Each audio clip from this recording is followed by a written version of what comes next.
What's up, my friends in film fandom and all my friends of the Upside Down and all the craziness that is the series Stranger Things?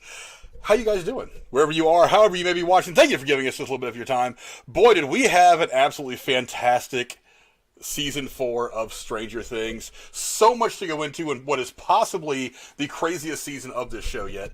And joining me to talk about that are a couple of my friends, one new addition to the channel. But first we have that disembodied voice that you're used to hearing, the Dowager Countess, Lady Cora. How are you tonight, ma'am? Great for many little reasons. Like, it's just, life's okay. It's good. Hey, okay is better than terrible. I do feel bad about James Caan dying, but, you know. It does. We'll talk about that for just a brief second. But also, rejoining the channel again, direct from the dig site in the Badlands of Montana, is our dinosaur expert, the Brooding Gamer. What's going on, my brother? Alan! Hello! No dinosaurs here that I know of, but, you know. There could be some prehistoric connection to the Demigorgons. Who the hell knows? Maybe they'll explore that in Season 5. But we'll get into what's coming in Season 5 We'll figure it out. I'm down for that. And new addition to the show, another fan of the horror genre, just like Jeremy is, but Jeremy does not watch Stranger Things, so he's sitting this one out this week. But another big fan of the horror genre, another guy who talks about a lot of movies and stuff on his channel, and that is my man from the Southlands, Tex. What's going on, my brother? Howdy, y'all. Hope everybody's doing well. Happy to be here to talk some Stranger Things and the greatest season of the show ever. Come fight me, I dare you. I don't think there's a whole lot of argument on that point. I've liked each season just a little bit less, even though I think they've been good. But this one, man, they really went balls out. But let's start with They upped it. Oh, big time, big time. Let's start with basically though. I'll give you a brief synopsis of the plot of this season. It is set in March of 1986, 8 months after the events of the third season. The fourth season is split between different plot lines. The first plot line takes place in Hawkins, of course, where several teenagers are killed in mysterious ways. Big shocker there. It features Dustin Henderson, Max Mayfield, Lucas and Erica Sinclair, as well as Steve Harrington, Nancy Wheeler, and Robin Buckley, and newcomer Eddie Munson. He is the leader of the Hellfire Club, which is a Dungeons & Dragons group that includes Dustin and his friends. Eddie eventually becomes the prime murder suspect and is hunted down by Jason Carver, one of the jocks of the local high school, and members of his basketball team, who believe that Eddie killed Jason's girlfriend, Chrissy Cunningham, using satanic powers. Is Eddie related to the Munsons from the TV show? Those are the Munsters. Munsters, yeah. But Dustin and his friends investigate and discover that the murders were carried out by a powerful being that lives in the Upside Down, an entity who they later dubbed Vecna. The second plotline involves Mike Wheeler visiting 11 Will and Jonathan Byers at their new home in California. Due to the events in Hawkins and the immediate danger to her friends, 11 goes with Dr. Martin Brenner and Sam Owens to a secret facility to help regain her powers. Will, Mike, Jonathan, and Jonathan's friend Argyle, who is by far the one who steals most of the season, try to track down 11 and to help her to escape from what they think is her being captured. The third plotline follows Joyce Byers and Murray Bowman, who learn that Jim Hopper may still be alive and are told to bring money to arrange for his transfer.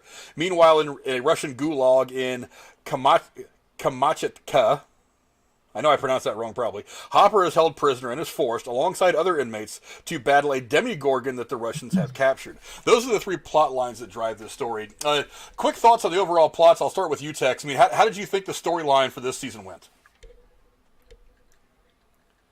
I loved all the. Well, obviously, start with low hanging fruit. The '80s nostalgia is amazing. The fact that they honored Michael, Jason, and Freddie all in one season blew my mind.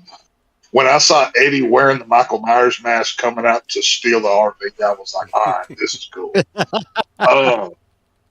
Now, the one problem my main problem with the season was, I see why they needed the three plot lines, but I felt they tried to cram too much in. I could have done with less of the Russia storyline and all of that.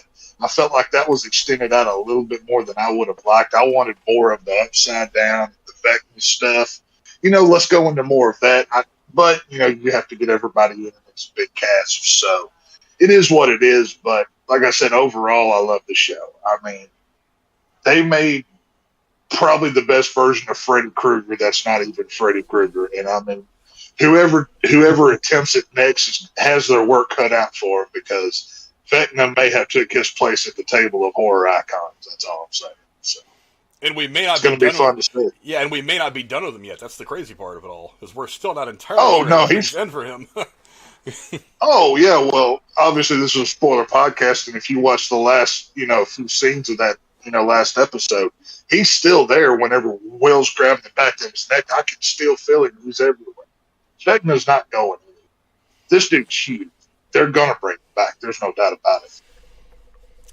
How about you, Broody Gamer? You're all caught up on the series. You finished Yeah. season 4 just like we did. What do you think about the basic plot, the storylines of this season? I thought I was going into like part 1 or volume 1 of 4th season. I really enjoyed. Again, I'm with Tex on this one. I didn't really. There was a lot of the times that I was kind of just dicking around on my phone. Whenever we were in California or we were in Russia, and even when even when we were in California, I couldn't get attached as like I did with some of the other characters. Was it Will? I was bored in California. I really was. Argyle, of course, every time he was on screen, I was laughing my ass off. Haley and I he became our favorite up until Eddie decided to grace us with his presence, in which case he stole the entire show.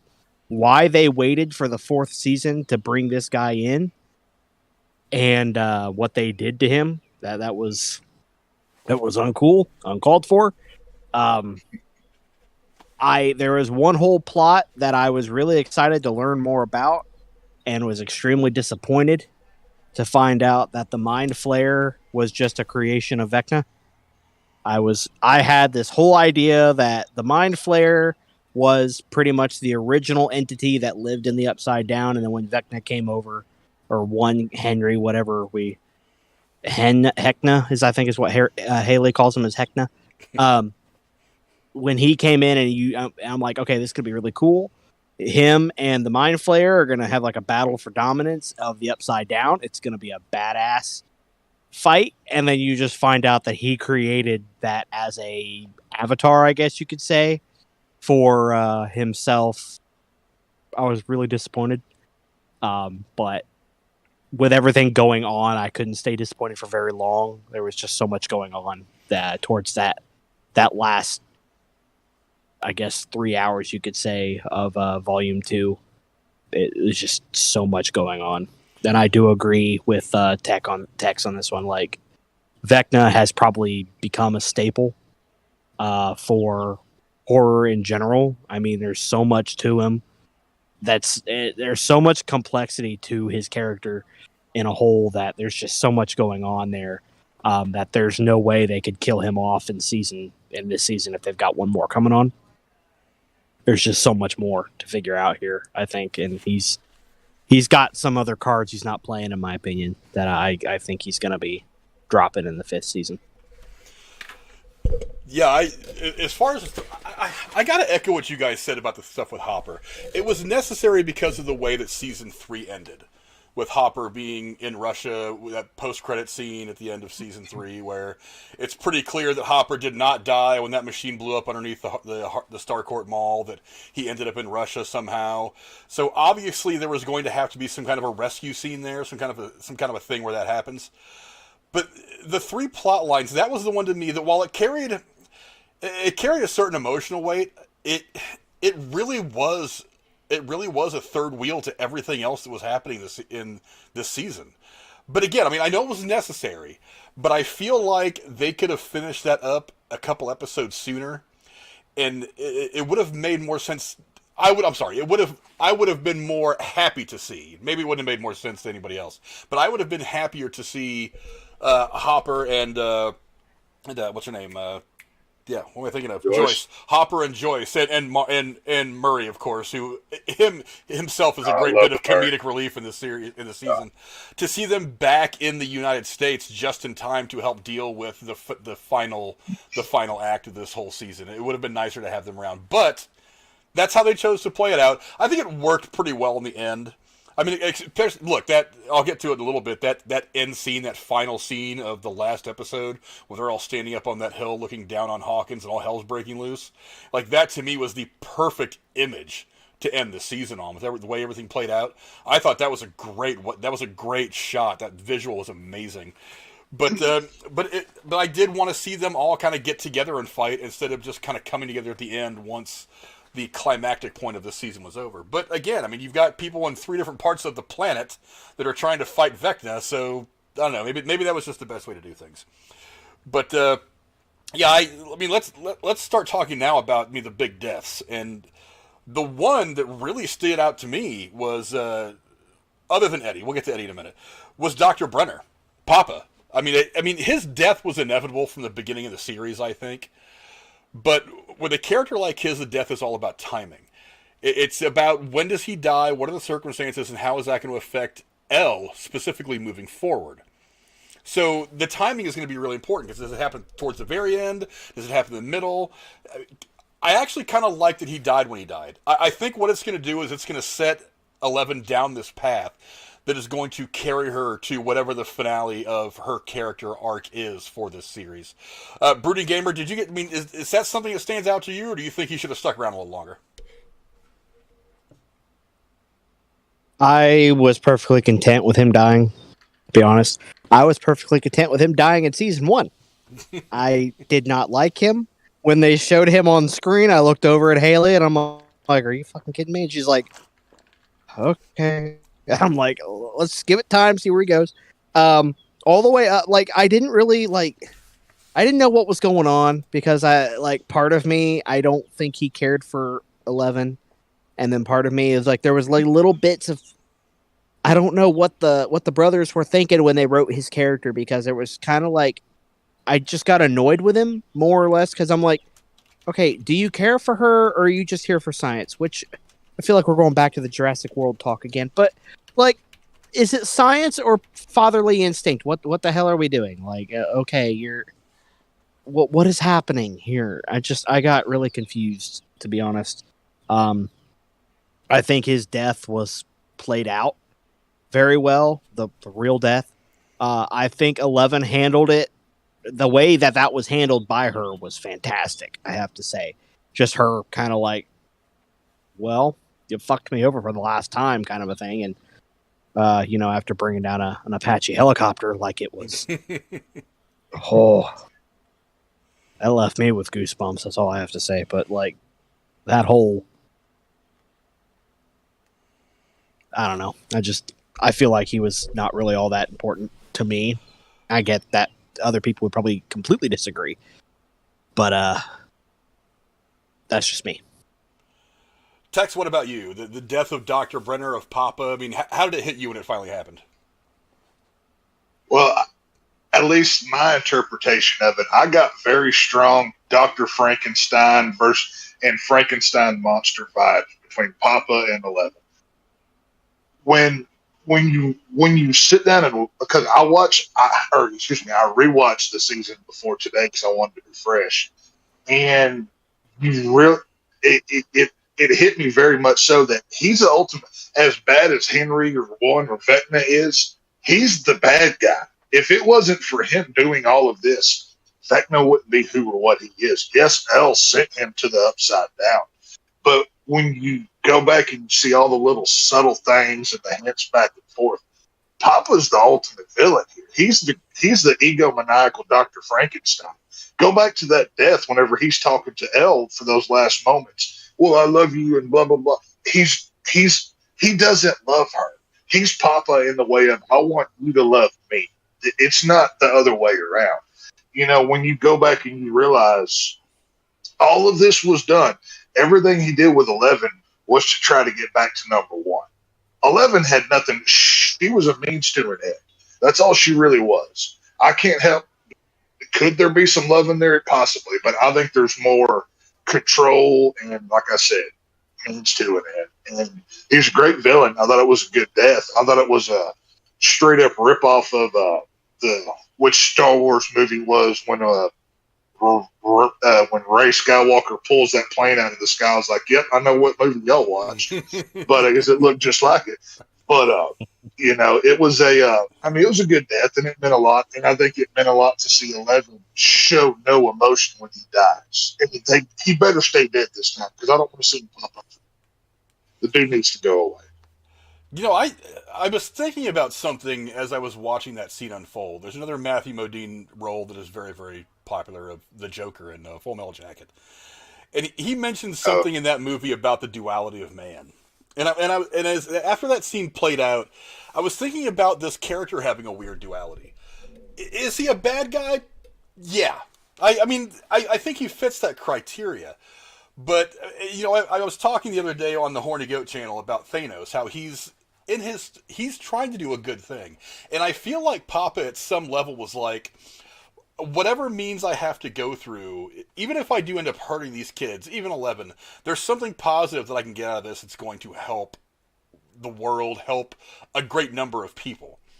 So, and that's one of the cool villains. That's one of the best villains are the ones that you can relate to, that you understand what they're trying to accomplish, even though they're trying to kill millions of people or kill the good guy or do these bad things over the course of a story. They're doing it for just reasons. So, and I thought it was interesting that this season specifically kind of focuses on a bit of that duality with him, because he obviously is passionate about this project. And it's obvious that 11 is a means to an end for him. But he does still have, I think, and he displays it several times, this desire for her to come out of this thing well and not as broken as one. And I think that's one of the things that gets to him over the course of this season specifically, is that things did not go the way he wanted them to with one. Or maybe they did and he realized it all went wrong because of him. So with everybody after that, since Elle was the only survivor of that massacre that we see that opens up this entire season, which in and of itself is a fantastic scene, that he wanted things to end differently for her, but he is still so attached to this notion of figuring out exactly what gives them this power so that he can find some way to harness it. So there is this weird duality in him. Is he a bad guy? Yeah. I mean, in most movies he would be the villain. But there is this thing about him, and he displays it at times where he does care about even these kids. Like when you have the flashbacks when they're at the school before that massacre happens, you can see that there is this kind of caring atmosphere that him and all the other scientists that are working in this thing, that they try to set up for these kids. They try to make them feel like they're still kids and still loved, while at the same time it's like, here, let me attach you this number on your arm, like, you were some, prisoner in a Nazi concentration camp, and check your brain for all these waves because you have telepathy. I really like the fact that they explored that more in his character this year, which I think made his death hit that much harder. Because you actually do get a really full view of him this year, instead of just the guy who's experimenting on kids, like you've had over the course of the last 3 seasons. And I think that's one of the things that made his death hit a little bit harder. Is like, because I really do feel like during that whole escape that he was trying to get Elle out. Not just like, I'm trying to get her out so that I can plug her into some other machine and figure her shit out. He really did want to protect her. And I think that's one of the things that made that scene so great. Even that moment where at the end, right before he dies, he hits the button on that remote control and loosens her collar and lets him get it off. It's like, I think there's a metaphor to that it's something he didn't necessarily have to do, but he did it anyway as kind of a message to her saying, this is the end of the line for me, you're free, go do what you're going to do. That's kind of how I read a lot of that, but I don't know. Nothing that you guys argued is wrong. Like I said, I mean, one thing I want to go ahead. You froze? Yeah, go ahead. Sorry, Discord. Okay. No, he was still talking. He's all over the. You're good. the sound is getting all jittery. One thing I wanted to mention, going along with what Vex had said, X, there's your name now. Along with what Tex said, had that like Papa was the reason that Vecna became who he was. And really, while I do agree with that in some sense, he was doing some really crazy shit before he even got caught or taken in by Papa, like, killing animals, which was fucked up beyond all recognition. But he was doing some really, so in a way, it's kind of like if Papa hadn't have gotten a hold of him, what would he have done, or what could he have grown into? Yeah, he wouldn't have been like Freddy Krueger running around with his giant demon claw. But what kind of shit would he? I feel like Papa eventually would have gotten a hold of him in one way, shape, or form, whether he'd be caught by force or something. But it does kind of make you wonder, like, if Papa hadn't gotten a hold of him, it kind of feels like Papa did more good in this sense than he did bad, because he ended up dampening Henry's powers with that chip that he had in his neck until 11 took it out. So it's like he had gone from murdering his sister or his mother to murdering his who killed his sister. So he murdered his own sister. He murdered his mother. He was going on a psychopathic Michael Myers killing spree with animals. So it's kind of like, if it weren't for Papa, he probably would have been out killing people way by the droves before. So in a way, it's a good thing. But then, Papa kind of doing what he did to him then made it worse. So it's kind of like, I don't know. It's one of those toss-up kind of situations. Like, yes, obviously when you have Henry, aka number one Vecna, he had his powers organically, and this is a whole nother topic that you can go into. Whereas, with like 11, her mother was a part of the program that she was born with the powers, but Henry had his naturally. That's why he was the first of the knockoff MK program that they were doing. That's what started this. That's what started Papa on his journey. And yes, Henry would have never gotten to the Upside Down if it wasn't for 11 sending him there and opening that gateway. So you can't argue that either. But it's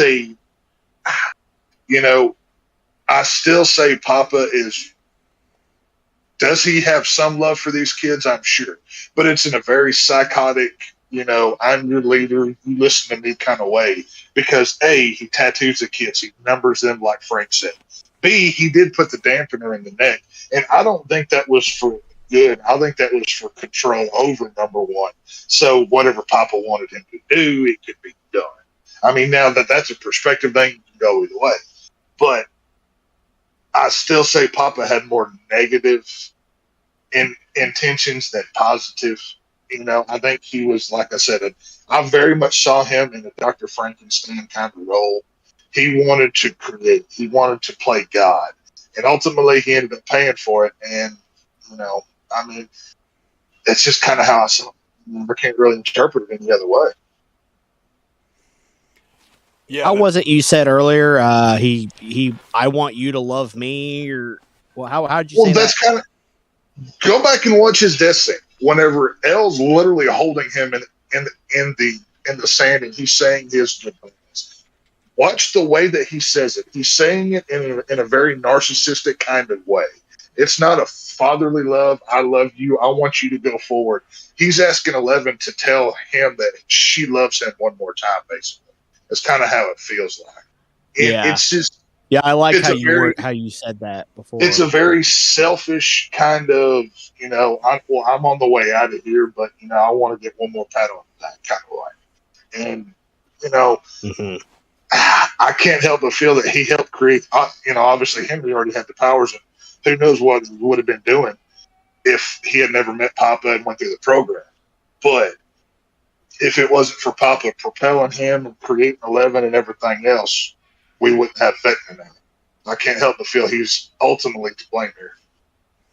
Inadvertently, sure, I agree, but right. Yeah, I don't think if he'd had a choice that he would have created this whole mess. But inadvertently, of course, it's kind of hard to say that he didn't inadvertently cause a lot of this. But so right. Papa is now gone. No more Dr. Brenner. Do you guys think he's going to come back in some kind of a flashback scene in season 5? Probably. No, he's going to get taken over by Vecna, and he's going to become Papa Gorgon. And we're going to have Demo Papa, because they have to add demo to everything. That would be fun to see. Probably. I mean, I definitely see him coming back, at least in some kind of a flashback thing on L's part. Or maybe even once it ends up being L and the big bad towards the end of season 5, because season 5 is going to be it. That maybe he uses some kind of a vision of Papa to throw her off her game. That's kind of what I'm thinking. if I can call my shot here on how he comes back, there's one line in this season that I think they may go with, where I believe it's Will or one of the other kids talking about how Elle needs to fly and do all these other things. I guarantee you they're going to lock more powers that 11 has, and she doesn't even realize that she needs to take down Vecna. And that's where we see Papa in a flashback somehow, where she's going through her mind, and that's where we see him. Yeah, if I had to guess, that's probably how it happens somewhere. It'd be easy to do. That makes a lot of sense. Right. That makes a lot of sense. I mean, because that's something that people have been talking about through the course of the series. They're like, exactly how powerful is she? Because it seems like every season something steps up a little bit. So is this going to be kind of like Wanda in the MCU? It's like she starts out at one spot and then just gradually she just gets more and more powerful. It's not unheard of. I think that's a valid assumption to make. But let's get to the big death of this year, the one that everybody saw coming, but nobody wanted. This death hurt about as bad as Bob's death in season 2 or season 3. This was bad. Was it season 2 or season 3 that Bob died? 2. It was season 2 that Bob died. Okay. Yeah. But yeah, Eddie Munson. I mean, I honestly, I thought to myself, as we were getting towards the end of the season, I thought to myself, everybody loves this fucking guy. I don't think they're going to kill him yet. He might die somewhere near the end of the series, but I think they want to keep him around for marketing purposes. Nope. they had even come out and said the Duffler brothers even came out and said that they regretted what they did because it turned out that a lot more people were interested in the chemistry between Chrissy and him, and that they had done things a little too, I don't want to say too quickly, but I mean, like they clearly could have made something of that. More story to it, and plus we would have probably gotten a lot more of Eddie later on. But I think it was a poor choice poor move. Yeah, but how are they supposed to know? I mean, it's like, right. I mean, Chrissy's death made sense. I mean, look, she was a side character anyway. Yeah, the stuff that was going on between them, especially when they were sitting in the woods at that picnic table, and there was a little bit of a connection brewing. That was a nice scene that you didn't really build on. I agree. It just kind of didn't go anywhere from there. But I didn't mind Chrissy dying so much. I mean, it made sense for her character to go the way she did at the time she did. But Eddie, good God, it's like as soon as he is on screen, you're drawn to this guy. And you're like, okay. And what's funny is, like, if you're like me and Tex, who remember the 80s, it's like, it's like we all had friends just like this guy back in 1986, 1987, 1988. All the hair bands. I remember the 80s, too. Yeah, all the hair bands and stuff like that, the people that went for that look. I mean, and a lot of people have said this over the last couple of weeks, he even has, like, an Eddie Van Halen look to him. Did you hear the news that Stranger Things and interest in the show has brought back I think it was Metallica song, and put it back in the top charts again? Master of Puppets. Yeah. Yes. That was, that scene. That was possibly I've watched that 100 times since. Someone had to sit at a table and just be like, what is the most badass motherfucking way we could end this out? And everyone's just throwing out ideas. Metallica, Red Lightning, Dragon Bat, Monsters. Yep. I was like, that was too cool. What's this? Yeah, it's like he's one of these hardcore characters that he seems he's got this really rough, rock hard facade, but he's really just a kid. And you see very early that he's a little vulnerable, a little more so than what he wants to display. And it's that vulnerability that makes you kind of like him. It's like, yeah, he's kind of badass. He's part of this Hellfire Club, which I'm not shitting you. I want one of those T-shirts. I will have one at some point. I do too. I really want to help. Yeah. I may even, I think I might name my fantasy football team this coming season. They're going to be called the Hellfire Club. But I mean, it's just, you and everybody else. I think he is so likable from the jump. But I mean, God, his death was. I swear to God, when I saw the trailer for Volume 2, they actually had that quick cut to that scene of Dustin like like looking up and crying, and everybody was speculating the death. A lot of people thought Steve. And I was like, damn, you kill Steve, there's going to be an open revolt on the internet against Stranger Things. Yeah. But I kind of thought to myself, I was like, I don't know, man, it could be Eddie. I felt like they were going to keep Eddie around. But I was like, I don't know, it could be. Because he built a relationship with Dustin a lot of the same way that Steve had done over the last couple of seasons. They became kind of buddies. He became kind of a mentor to him a little bit. As Dustin being a few years older. So killing him, I think killing him hit a lot harder than killing Steve would have hit in that moment. It did. Well, that's the whole thing. I mean, with Eddie, first of all, besides Vecna, that's my two favorite characters of the entire show. I mean, these guys were amazing. I love what they did. But with the Eddie character, he did two things. Obviously, the Master of Puppets scene, that's the most metal horror 80s slasher hardcore horror everything that they could do. It was amazing. But secondly, I love how they used him to bring in the underlying of the whole satanic panic of the 80s.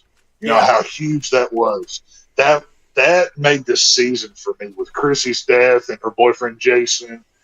You know, all of like that for all of the boring moments that the Russia and the California stuff was, all of that Hawkins satanic panic stuff really carried the pace of the season for me.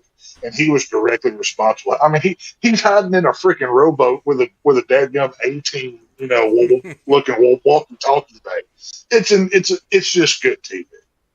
And what they did, he made you laugh talking about how this is the year I graduate, when it's probably not going to be. He was like 5 years older than me. And they made you happy, they made you sad. They took you through the whole emotional range with this Eddie character. And I mean, it's why he's so beloved. And I'm telling you right now, the minute they come up with an Eddie or a Vecna action figure, it's going to be on my shelf. I can promise you that right now. These guys are amazing.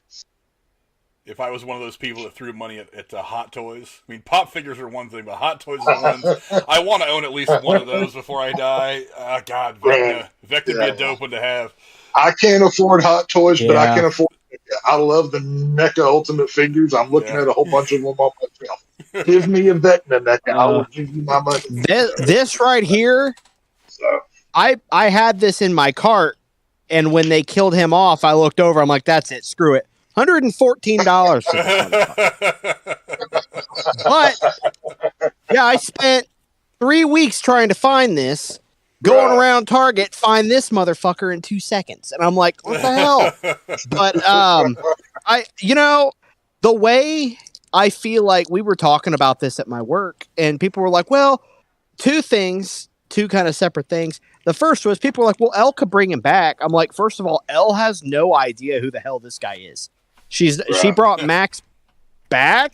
I didn't even interact. Because she knew Max, she bonded with Max, she loved Max. However, for Eddie, she never knew who the hell he was. She may have met him. Actually, I don't think she got to meet him. Not even once. So, no, she's not going to bring him back, because I know a lot of people were like, then another person was like, did they leave his body behind? I'm like, I don't want to think about that. Don't put that in my head. Yeah. But don't give me hope. Don't give me hope. Don't give me hope. Yeah. But another thing that people were talking about was like, if they wanted to kill off Steve and he become pretty much the new Steve, because, that could have been a very well, like, before he does something stupid, like, let's say you switched the roles with Steve being the one that was like, you know what, I'm going to be the hero. Because there's a lot of times that Steve has tried to be the hero and he gets knocked down a few pegs, but it's like his heart was in the right place. My head goes straight to the Billy fight with the spiked bat. Like, that was the coolest thing ever. But, that could have been a good, like, grab him by the shirt and say, take care of those kids. Take care of them for me. And then Eddie become, like, not the new Steve, but you had, like, this kind of a, like, people were calling it Mommy Eddie and Daddy Steve on a couple websites, which is fucking weird. Because you had, oh my God, what's the kid's name? Dustin. You had Dustin in the center, and then you had, he had this kind of like this little friendship between both of them that, there was people like, oh, they're going to be jealous of each other or whatever. And it's like, no, they actually they bonded pretty well themselves. Eddie's just that guy who could walk into a room of no matter who he's with and somehow make friends, except for the football team or the basketball team because balls and hoops or whatever, or balls and laundry baskets. You bring up one thing I'm interested to see when you go back to the first season and when Will was in the Upside Down and they had to rescue him. He had part of the Upside Down in his body, and we saw how that affected him. Well, in this season, Steve is getting eat up by those Demobats or whatever they're called. They got to do something with that in the next season. I mean, just going by the rules that they've said already, he's got the DNA inside of him now. I mean, they were chewing on his sides and whatever when they first went through the portal or the gateway underwater, right? So I'm not, it's kind of an early spoiler, or not spoiler, but prediction for me. I don't think Steve lives through season 5. That's just my theory. I think they kill him off, but they got to do something with that. I do too. Because if part of the whole plot line was, we even saw at the end of season 4 where Will is still affected by, he can still feel Vecna because he had that, upside down inside of him, right? Steve has the same thing now. It's in a different way, but it was inside of him. So something has to be done with it. They can't avoid it. Well, they kind of touched on it for a split second where, he was holding his side and they kind of played it off like he was just bleeding to death or he was bleeding out. Right. And I'm like, I feel like there's more to this. They wrapped him up, but there was no more discussion past that point. I don't know if that could be let's say they start season 5 off right where season 4 ended, which is what I would like them to do. Yeah. But I feel like that would be a really good point. Will's sitting there holding the back of his neck because his spidey sense is tingling. I think that would be a really good instance if all of a sudden you have Steve and he puts his hand on his side ow, what the hell? Because I think that would be, and then everybody would be like, oh shit, for those who don't rewatch the entire series because people like me who will watch the entire series back up to that point, just for the hell of it. Yeah, I feel like that would be a good, for those who haven't watched it all the way through again, be like, oh shit, yeah, he got bit. Ah, damn. Of course, there was the whole talk of rabies and everything, which was hilarious, but... What kind of shots do you get for an upside down bat? I'm not sure we've created that on this side of it. Who knows? Do you have the infected animal? Give me the kind of penicillin. I mean, you have Eddie. He did, or not Eddie, but right. Well, I forgot that Steve actually bit the head off one of them too, which I didn't see. Right. I had to rewatch it a couple times because they were like, the way you bit the head off that bat like Ozzy Osbourne. I'm like, did he bite the head off, or was it he bleeding internally from being attacked so much? But I watched it 3 or 4 times and not. Yeah. You just don't put that in your mouth. Well, I mean, at that moment when Eddie says, "I'm not going to run," that's when you knew his death warrant was signed and sealed. I was like, "Oh no, yeah, dude, just run away. Badass. I'll forgive you. Just run away. Just go hide in your tree and do what you need to do. Whatever." But I'll give you this one. Put your mask on and go. I'll give you one more pass to be a coward. Just get away so you can be here for season 5. No, R.I.P. Eddie, man. That was out of all the characters that. But I mean, the fact that they play him off to be a coward, it got on my nerves sometimes because they're like, well, he ran.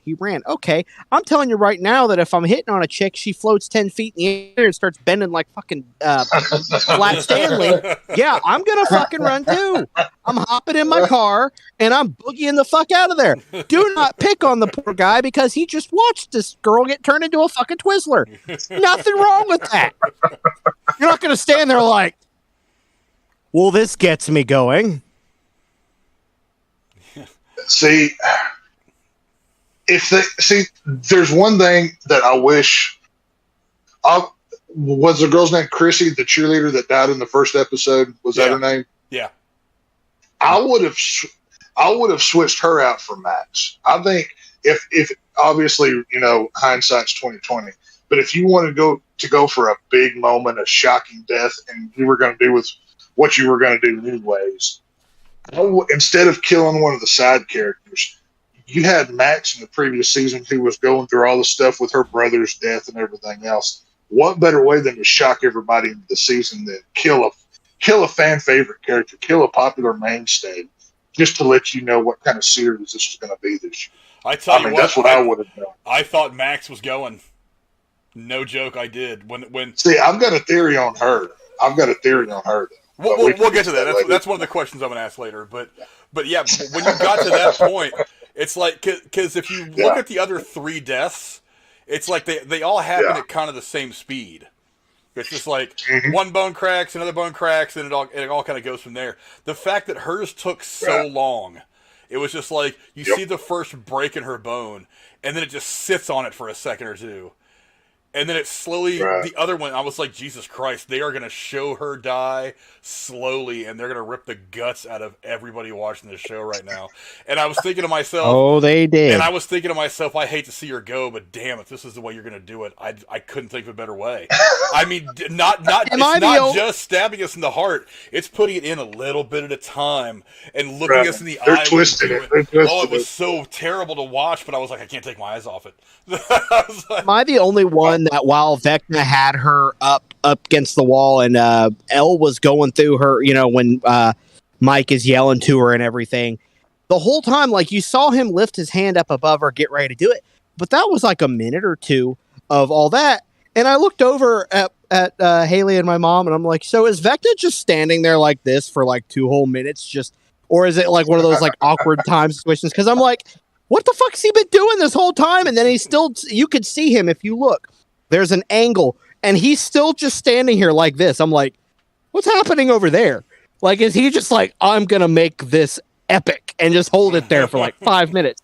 I was like, in this whole time, we could have just kicked his ass, but yeah, the way they killed her or whatever, I have to say, because I had part of that spoiled for me. I mean, running a YouTube channel, you're on YouTube a lot, and things do pop up. So, of course, Stranger Things being one of the hot things right now, pops up on my channel, and then you get those dumbasses like Max's death, and they put the picture right up there as the thumbnail, and so you're like, okay, well, fuck you. But we get, I'm sitting there, I'm like, oh shit, they're gonna kill Max, and being who I am, I did click the video, but the person who did the video twisted it to where you saw her die, and then all of a sudden she gasped back to life, where instead of her landing down and then gasping for air, I was like, oh shit, so they are going to bring her back. Well, then I'm watching, I'm like, wait, that was the gasp of air that I thought she came back to life. Oh fuck, she's actually going to die. And like, go through the whole thing. I was like, oh, okay. And I really would love to know where the hell they're going to be digging out with this story. Cause I mean, now Max isn't dead, but she's in a coma. So is all season 5 just going to be Elle going through and trying to bring her back? Like, what the hell's going on? We'll talk about her in a second, but the other death I want to talk about real quick is Jason Carver's. Oh, God, was that not one of the most satisfying people to get see ripped in half by some spiritual volcano or whatever the hell was going on? No, because it was not. Well, there was no build up to it. It just happened. I'm like, oh shit. Oh, well, there he goes. And that was it. I was like, he didn't even have time to look down at his own stomach. It just happened. And he was gone. I'm like, okay, bye. That's kind of part of the fun about it, though. It's like, you know what I found really interesting is that whole scene where he shows up at the house and he's fighting with what's his name? I'm drawing a blank on the kid's name. Lucas. When he's fighting with Lucas. It's like, Lucas. I think even he had kind of had a mental break at that point. Like, he went off the deep end and became a villain. He did. Yeah, and Tex was talking about it, the satanic panic of the 80s. I know me and Tex remember it. Some other people remember it. I was relatively young, but I remember a lot of the news stories going out. But it's like, but that's really kind of what some people thought at the time was, like listening to Metallica or Ozzy Osbourne meant that, you were sacrificing children and drinking their blood in the middle of the night in the woods somewhere, and that's what so many people thought. But I mean, this guy, he is one of those people that it got into his head, and it really altered his whole mindset. I mean, now part of it is because he has his girlfriend as the first victim, so you kind of understand why he feels so strongly about it. But it's like, but he was so dead set on this whole Satanistic thing from the jump, like the town hall meeting, like halfway through the first volume of the season. It's like he's the one that like takes the leadership role from the police, from all the people that are supposed to be in charge. He's like, I'm going to go find this guy because I am certain that he used some devil powers to kill my girlfriend and all these other people, and I am going to go do this thing. I am so certain of this point that he himself got his mind got tweaked, and you really see that in his eyes. It like when they get to the house. You kind of see it, but it's when he walks upstairs and he has that confrontation with Lucas, like his whole face is like, I am now completely fucking switched into this. I have switched into this psychotic part of my brain that 100% thinks that I need to kill you because I think you're a Satanist, and there is no denying him. So at that point, he really is kind of unsavable. I mean, there's no way you can let him live from a character standpoint. So, and obviously they had that really cool fist fight between him and Lucas, which was very high school fist fighting. It wasn't so much, Elle fighting Vecna. It was more the kind of stuff we get used to seeing in movies that are kind of coming of age movies and stuff like that. But to see him just kind of like laying there as he's coming brutal, to. though. Oh yeah, it was. And as he's coming to, it's like that thing just kind of like sears him in half. I was like, damn, bro. It's like, you deserve to die, kid. Don't get me wrong. I didn't know how it was coming, but it looked fantastic. He very much, or Jason very much felt like the preacher from Footloose to me. Like he kind of assumed that role in the film of, this is evil, that it must be gone. We can't deal with it. Very much the the crusading preacher. I'm going to strike out evil at no matter what the cost. The scene where he runs into I believe it was Nancy when they're in the gun store, and she's like, "Oh, there's your brother here." I forget who he was talking to, but either way, when he runs into him, like you can see in his eyes, like you were just talking about, Frank, like this dude's operating on another level that nobody else realizes how much crazy is inside this guy. He's made a decision to do something bad, and it's not even just him. When him and his friends finally get to when they get to Henry's house, his friend goes after Lucas's sister and has her pinned to the ground in like an arm lock. He's about to break her freaking arm. Like, tell me where they are. Like, it wasn't just Jason. It was like he inspired his little crony friends to go full bore, psychopath, because they're on a mission and nothing's going to stop them. And that's what I liked about the whole satanic panic angle, because it was just everybody was so worked up, and I like that they didn't. I like that they didn't redeem Eddie at the end of the season. Everybody thinks that he's still the bad guy, so they can kind of continue that on if they decide to. They'll probably drop it off because there's a lot that they're going to have to do in the next season. But what they did with this was very cool. It felt real. Whenever Jason and Lucas are having that fight, like you said, it felt like high school. But it had a grittiness to it, like, I'm going to kill you unless you do what I say. Whenever he's, holding that gun on Lucas, I fully believe that he was capable of pulling that trigger. And I thought there was no doubt. Yeah, I thought there was a good possibility that Lucas was going down too. Because I was like, this guy, like I said, I mean, at that point, you obviously see just how bent Jason's mind is. You're like, I could totally see him pulling the trigger and killing Lucas, thinking that Lucas is a part of the satanic cult, and that's just the end for him. And that, because I thought he was going to pull the trigger on Nancy. Yeah. Yeah. Because when they were in the gun store, the look, like he was saying just a second ago, like the way he was looking at Nancy, like I was fully expecting to pull the gun and point it at her, because you could just see, like, given, he had already, can I help you, dog? Can you go, please?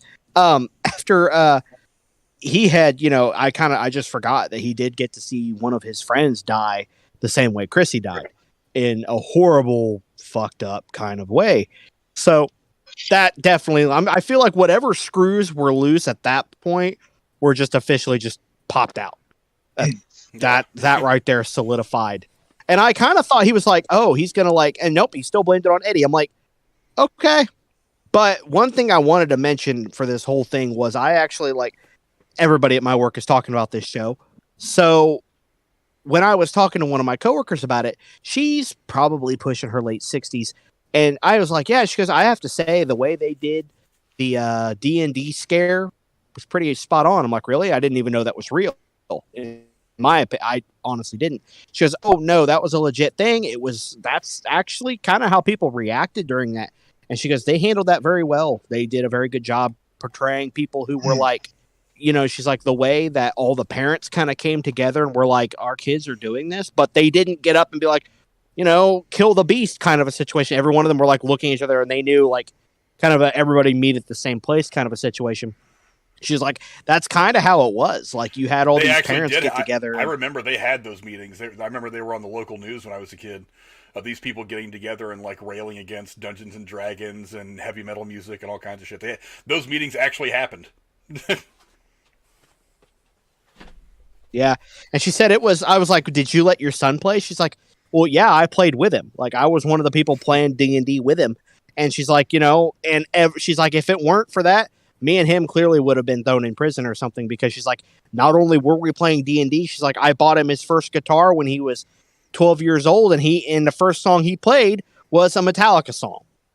So she's like, I would have been screwed. I would have been right there with him. And I'm like, okay, well, but still, I learned something. I thought it was just something for the show, because, Hawkins is not even a real town. So I was like, oh, and then her being like, nope, this is real. The way they played it out was very, very real. And the way they handled it, she's like, people didn't know what to do. The police were kind of just like, what the hell are we doing?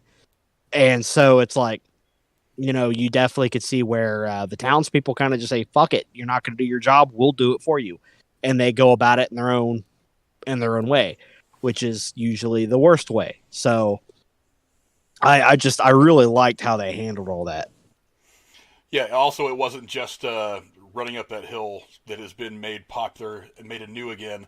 I think I read yesterday that Master of Puppets actually hit the top 3 on the Billboard again since the first of the month when this dropped. So that's the best era of Metallica for those of you who are music fans who like heavy metal. Like that era of Metallica is the best era of that group, and really of the harder heavy metal stuff. To me, anyway. I know some people might disagree. Some people think that Metallica has always been kind of not progressive, more not mainstream. Kind of. They've been the pop music of heavy metal, but I don't know, that era of Metallica is when they really exploded, when they were the most popular. That's when I started listening to Metallica. But yeah, one more death to talk about, and it's still kind of out there as to whether it is or not, is Vecna / Henry. The interesting thing I noticed when Elle finally dispatches him, he doesn't just like keel over and die in a pool of blood like we usually see people die in a movie. He turns into that dusty shit that we see that the Mind Flayer, the big cloudy spider, is made of, and the stuff that they have, that Hopper finds that they have trapped in that thing in Russia. He kind of evaporates into that shit, kind of like he got snapped off by Thanos and he turns into dust. He kind of like twists into that and floats off in the air. So the question is he dead? Because looking at it, you could say yes, but I feel like there's going to be more to it than that. Tex, do you think there's going to be more Vecna, or has he just been absorbed by the Mind Flayer? Well, if you watched already, you would know the Mind Flayer was created. That dark matter, that cloud that you're talking about, was already in the Upside Down. It would have never became the Mind Flayer and all that until Vecna got there, until Henry, whatever you want, got there. And no, he's not dead. I think number one, it was an homage to the original Halloween 78, where they kill the bad guy, then they cut back and he disappeared. Where'd the body go? But he's not dead. There's no way. I think they went full-blown Freddy Krueger with this. Obviously, they had Robert Englund in the season. Vecna's got the sharp, pointy fingers like the homage to Freddy and everything else. I think this is their way of completely getting rid of the body. He doesn't have to operate like Elle does when she's in her mind thing where she's stuck there like a possible victim. Now he's limitless. He can go anywhere. And if you see that last scenes of the show, that the dark matter is enveloping all of Hawkins. And he can be, it's just like Will says, I can feel him everywhere. Now he's not held down to flesh and bone. He can go wherever he wants, just like Kruger can in your dreams. This is purposely done, in my opinion. I don't think there's any way around it. Yeah, I mean, Broody Gamer, what do you think? Have we seen the last of Vecna, or is he going to come back? No. Maybe he'll pop up here and there in his physical form with his whatever claw. But I'm with Tex on this one. I see a lot of he can be anything he wants at this point. You know, if he wants to be an entire pack of Demogorgon, he could be an entire pack of Demogorgon because he controls those now. Sounds like a character like Bob from Twin Peaks, where he could just, the serial killer can like invade any body or take any form. Is that kind of what this is? He may become that. So, I'm guessing so as well. Because I mean, he created the form. I keep wanting to say Avatar because really that's what it is. He created the form of the Mind Flayer based on spiders because he's like these are truly like the apex predator of the earth are these spiders and everything. So he created this being, and it wasn't even really a being. It was always just kind of this big cloud made this thing. I never really did look at it as a spider until he finally said he based the form of the Mind Flayer on the spider. I didn't think anything of that. I just love the way it looked, designed. And then, of course, as you get into season 3, when he tries to create himself a physical body, because he probably couldn't return to the right side up in his current form, so he had to come up with some way to get up there. So he turned the whole point of the season. He needed those. He needed it wasn't the mother gate. I think they called it the father gate at the end because he had to have the 4 deaths. That's why Mac's death was so important, because once she died for like that minute or whatever, that's when the earthquake happens in Hawkins and the whole town was torn apart. And you see I think that it was either the mother gate or the father gate. I can't remember which one was which. But that's why Elle sent him, and he had to have Elle bring him back, basically. And whenever she shut it down in season 3 with that whole Russia, under the mall thing, this is how he gets back to the right side up. This is what that was. Yeah. Because I remember he was trying to make himself like before we knew Vecna was even a thing, we thought the Mind Flayer was the Upside Down at this point. He was using human bodies to kind of like Resident Evil himself, creating this new body, which in loose terms looked kind of like the Mind Flayer. I just said it was like a gumwad science project is what I called it. I was wondering if he was like going back into that, like if he was like, I can't come back to Earth or whatever in this form somehow or some reason why. So he had to do it that way by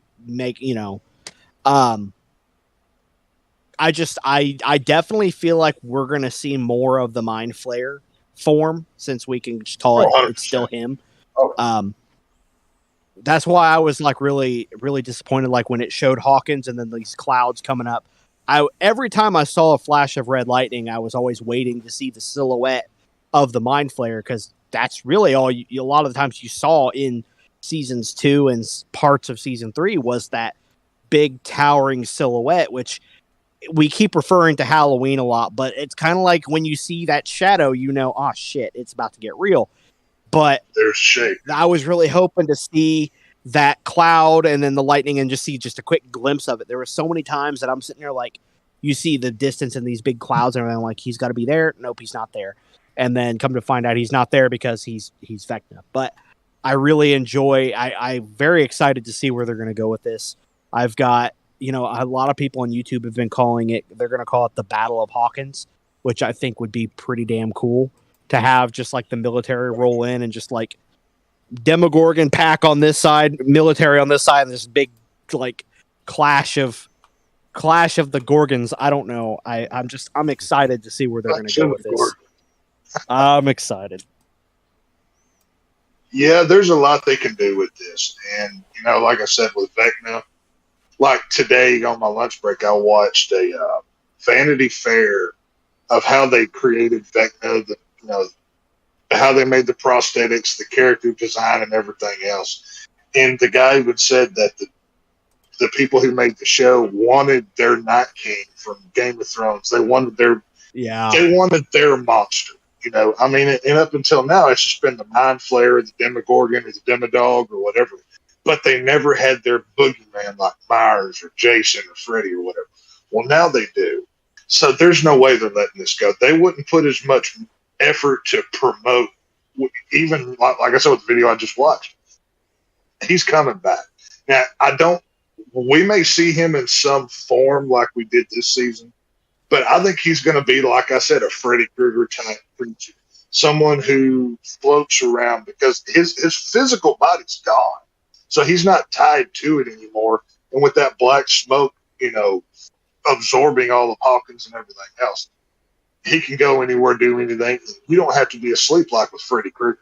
I think if anybody's seen Nightmare on Elm Street 2, I think they're going to pull some stuff from that for season 5 of Stranger Things. I think that's really going to come into play with this next season. It fits too perfectly.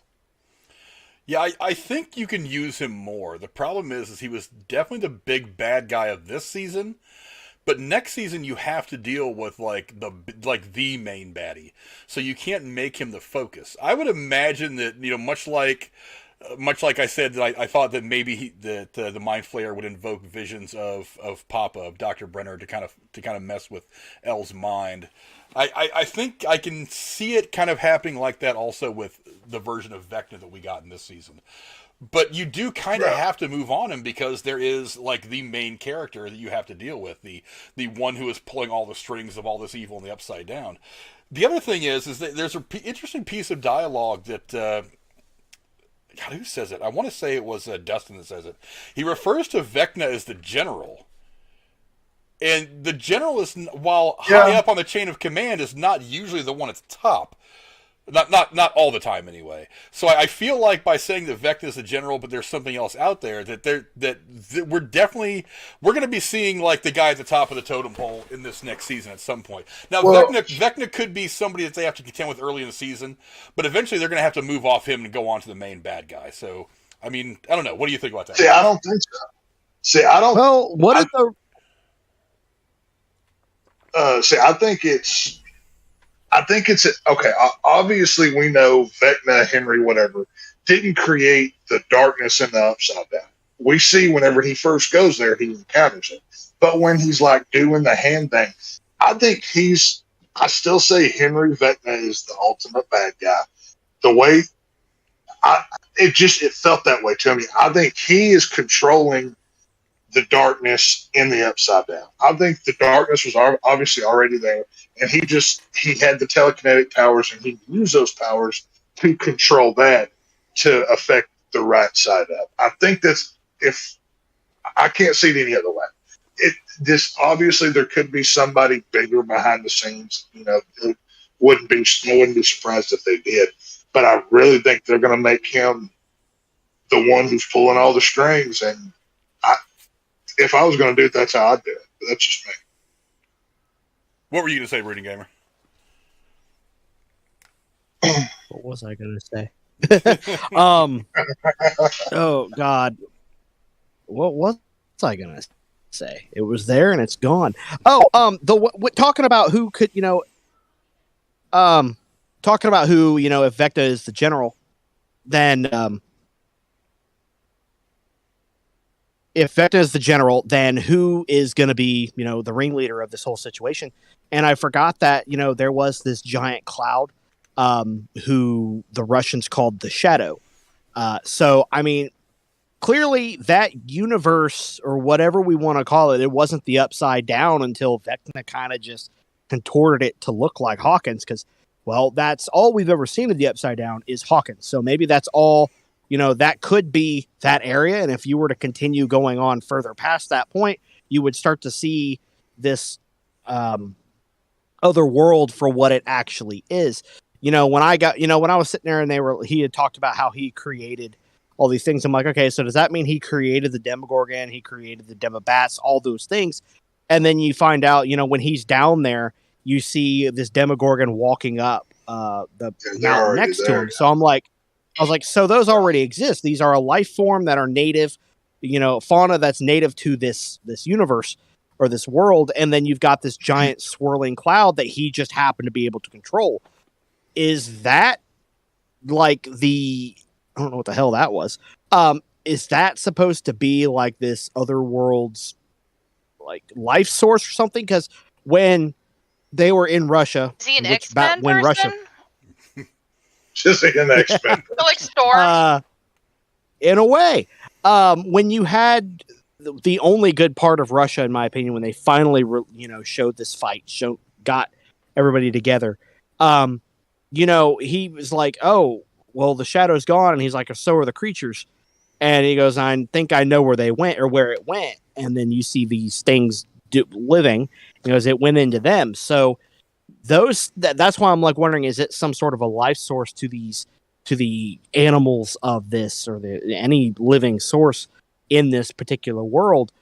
That could be, like you could kill Vecna, you could kill him, you could kill Henry, and I'm wondering if so what, we kill him, but we still have to deal with the stuff that was here before he even got there. Yeah, he kind of just took over, took control of these lesser life forms to what we would assume are lesser life forms, and he kind of just made them with the whole hive mind idea, bringing them into the whole situation. So I really do feel like, yeah, you could kill Vecna, but you still have the shadow to deal with, and that may be like, it's like if it had a mind of its own, which I feel like it would.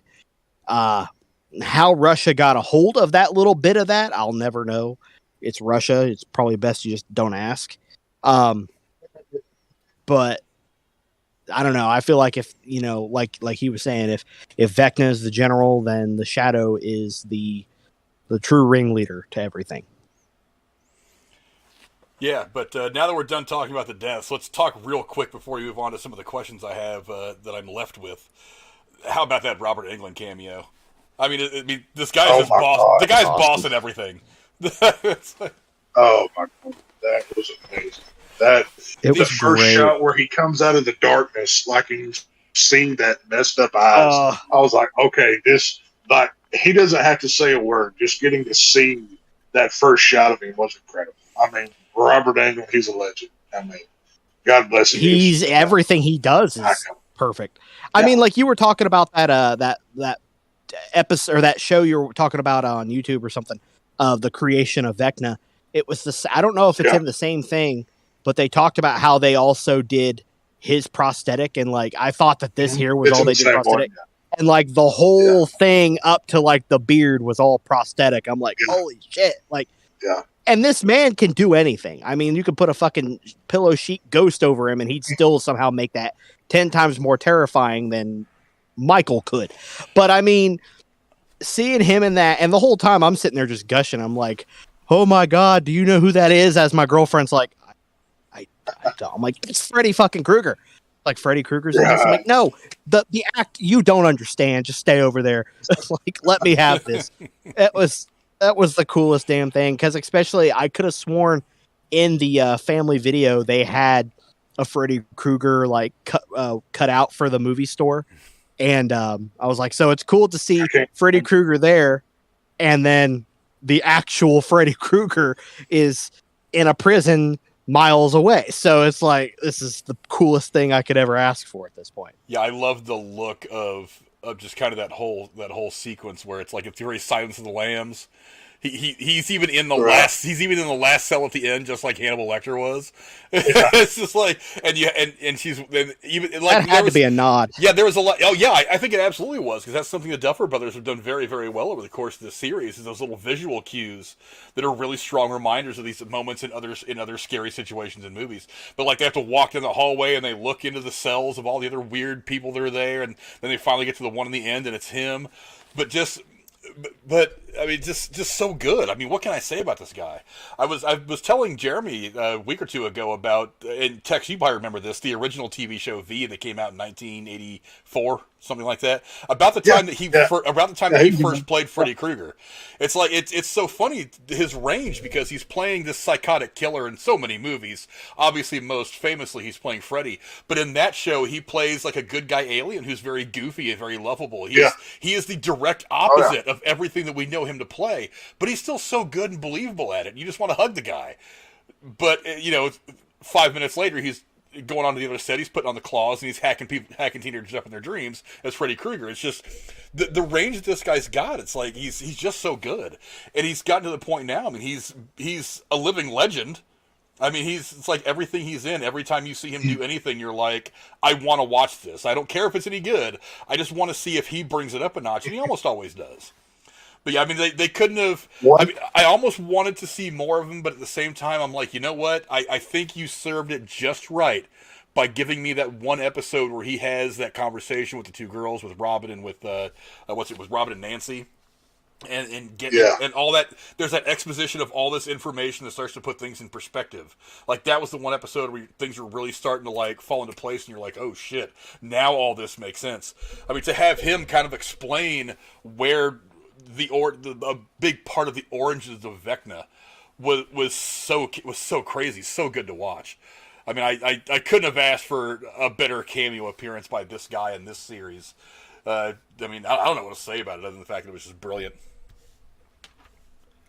Well, I've gotten to meet him at a horror con before, and this dude actually spends time when you go to get his autograph and meet him and everything else. He doesn't just sign your movie and move you on down the line. He actually takes time. Whatever questions you have for him, he answers them. Obviously, if there's a line, it may not be as long. But this dude, he knows where his bread is buttered. He knows he is probably, besides Kane Hodder and, a few other people, probably the top horror icon of all, at least living. And, he's a living legend. I mean, one Robert Englund movie, probably my favorite one outside of anything Freddy, would be 2001 Maniacs. It's a kind of a B horror film. It takes place in like the South, like kind of a country type area. And he's wearing like an old Colonel Sanders type suit, and he has a Confederate flag eye paint. And that's the poster of the movie. And he kind of plays like that hammed up role. He's really good, that one. And Zombie Strippers, he plays like this douchebag strip club owner. That is just incredible. So go check out those two films with Robert Englund. They're amazing to watch. Zombie Strippers. So, that sounds like an Oscar-worthy performance. Yes. Oscar-worthy film if I've ever. Oh, it's got. I'm guessing it's going to be better than the Winnie the Pooh horror comedy. There's no possible way it's going to be better than the Winnie the Pooh horror comedy. Oh boy. No, Zombie Strippers. It's got Jenna Jameson and her husband, the UFC fighter. I can't remember what his name is now. But it's got like a bunch of porn actors in a horror film. And basically, it's a zombie apocalypse, starts at a strip club. That's pretty much the whole film. Nice. So go check it out. It's a fun one. Nice. So if that's the case, there's no excuse to not spend all your money at the strip club that night because you're going to be dead the next day. You're going to die. Yeah, you might as well get your money's worth. Spend a couple grand in that stripper named Bubbles. It's all going to hell anyway. But we are left with a few questions when this season's over, and we've already kind of tackled one of these, so I'll go to that one next. How are Vecna and the Mind Flayer connected exactly? And again, I go back to that piece of dialogue where it refers to Vecna as the general, but they don't really go into a lot.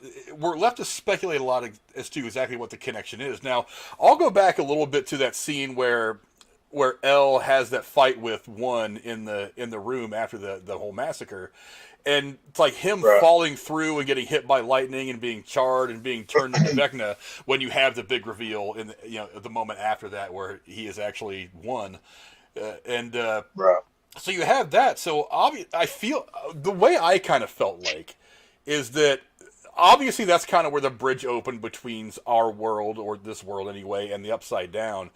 And that maybe in the moment when the Mind Flayer, whoever's running the whole show, sees this, he's like, "This is." I think Brittany Gamer said it earlier. This is going to be my avatar. This is going to be This is going to be my main connection to this human world. And so I kind of thought that, but I mean, it kind of leaves a lot to speculate. It doesn't really give a clear answer as to exactly what that connection is. I feel like it's going to be expanded upon a lot, especially if we see more of Henry / Vecna in at least the first half of season 5. I mean, what speculation do you guys have as to exactly what the connection is between Vecna and the Mind Flayer? Tex, with you. Go ahead. Okay. It's as I said a minute ago. I think the darkness of the Upside Down was already there. Possibly it's the life source, like Gamer had said a minute ago, of the Upside Down. And I think Vecna Henry is the one who's smart enough and has the control and the ability to harness it. So I think it's, even though with the speech that Dustin gives, we also have to take into account that they don't exactly know what they're dealing with at the time. And then, after that speech is given, that's when the formation of Vecna is given to us. So, we're given more to the story, but I still say Vecna is the ultimate bad guy. I think he's the ultimate test that has to be stopped and I think there might be some big sacrifices in order to make that happen with 11 and a few other people. But I will say that I still think the darkness from the Upside Down is just the weapon that's used by Henry Vecna to do everything that's been done. I mean, it's already been revealed. He's been behind the past 3 seasons of everything that's happened here. So I don't think there's any way around it. I mean, I really can't tell how he's not the ultimate villain. And look at how much time and work they put into making him what he is. I think he's your ultimate payoff. I mean, at least I hope so, because I love the character. I think the Mind Flayer is kind of the only thing I can relate it to right now off the top of my head is kind of like the Force. It's like Vecna is the Force user, but the Force itself is kind of what drives all this. I mean, you called it a power source. I don't think that's entirely wrong. I mean, that's one way of saying it I think works. But I'm kind of left to wonder a little bit. Is obviously Vecna is very powerful. Elle is proving to be more and more powerful as we get on with her story. Could there be at some point where Elle kind of connects to whatever this power source is, the Mind Flayer, to finally finish off Vecna at some point, or maybe to finish off the Mind Flayer itself? Because I feel like there's going to be a point here where almost, and I'll go back to Star Wars again, it's like where, Vader's not strong enough, so Palpatine turns to Luke, which is basically the younger version of Vader.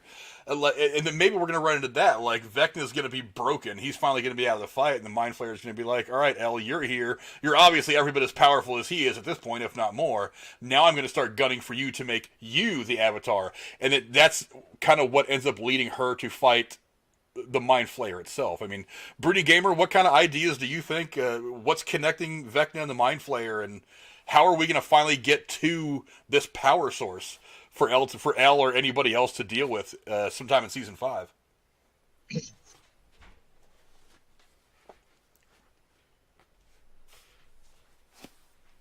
Broody Gamer, it's on you.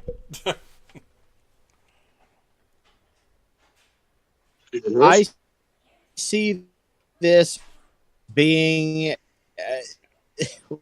what was that we were talking about the other day. I see this as phase 1 of the boss fight in any video game. What? No, go ahead. I was kind of like what you were saying.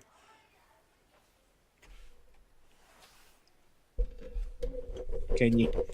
Yeah, I can hear you. Hear Go me? ahead. Discord sucks. I apologize, folks. Discord's It's like lagging. It's kind of like slow on. Hello? Yeah. There we go. Yeah, go ahead, Brooding Gamer. Yeah, go ahead.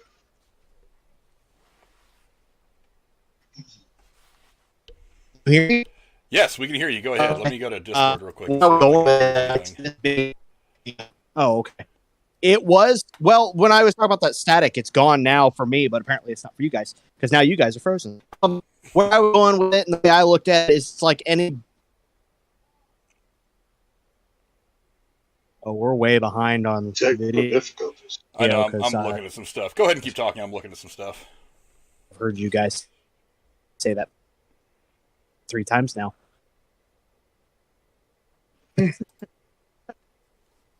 Anyways, while they Where I was going with it is, it's like any boss fight in any major video game. You have Vecna as round. oh, where'd he go?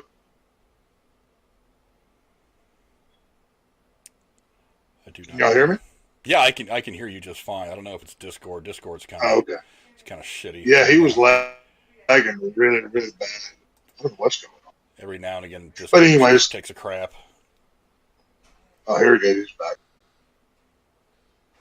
Take 2. You got us, gamer? I'm sorry. It might be Discord on my end that's screwing up. Discord is pretty crappy, but Skype is. Am I live? I can hear you. You're still not on lagging. Discord for some reason. What was the last? Because I can see everybody. And it just switched Oh, all I my can hear you. cameras. That is awesome. Go, Brooding Gamer. If you can hear me, go ahead and keep talking. I'll fix all this stuff. Okay, I can hear I you. hear I you. can hear you.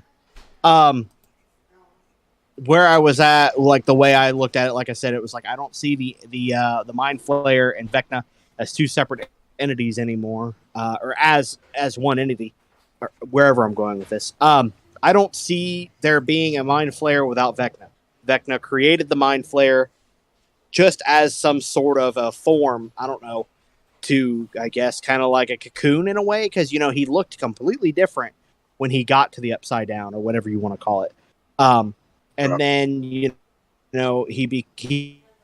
creates the Mind Flayer in his image.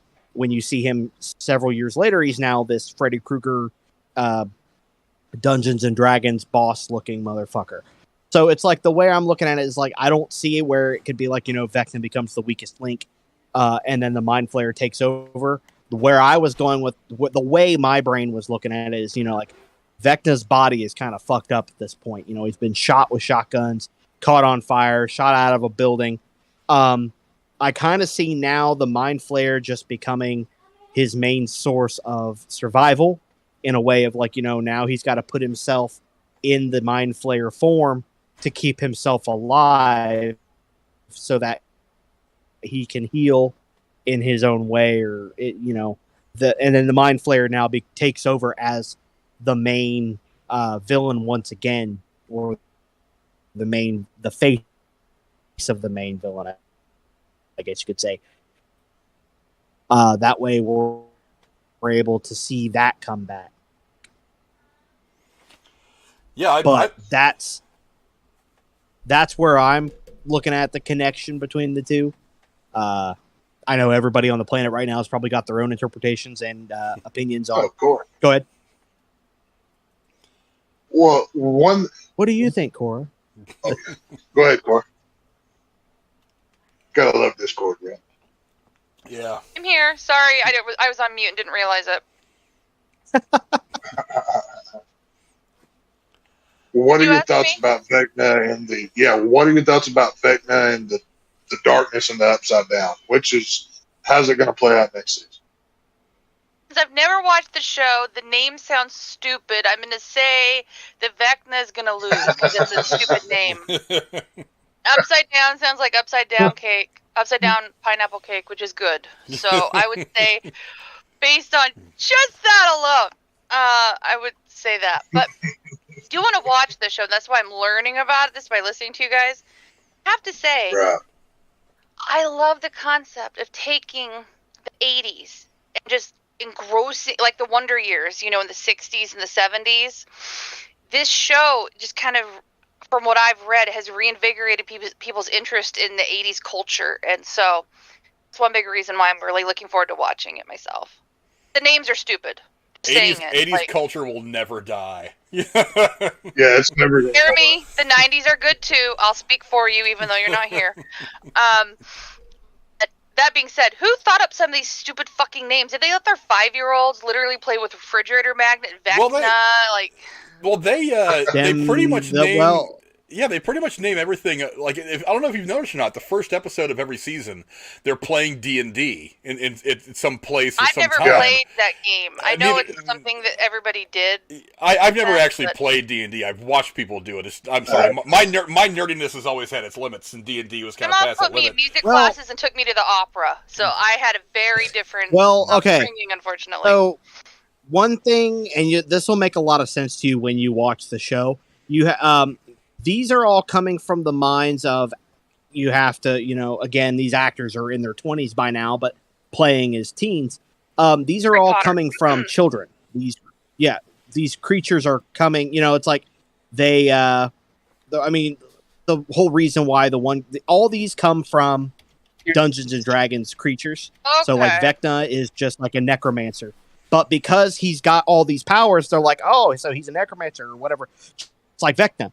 So he's Vecna, the Demogorgon. Oh, they're nicknames given by the characters. Gotcha. Yeah, the characters name these things, and they go from there. Like Demogorgon in D&D is a giant, I don't know octopus, baboon, dragon-looking mother, and does not look anything. An Allosaurus. But sure. But the whole the tricycloplots, I think, is what we called it. But when the first season, when one of the kids is taken by a creature, we don't know what these things are actually called, but because there's these kids were just playing D&D, it's still fresh in their minds, and they're like, oh, well, it's just like in our campaign when his character was taken away by the Demogorgon, and they call it the Demogorgon, and it just sticks.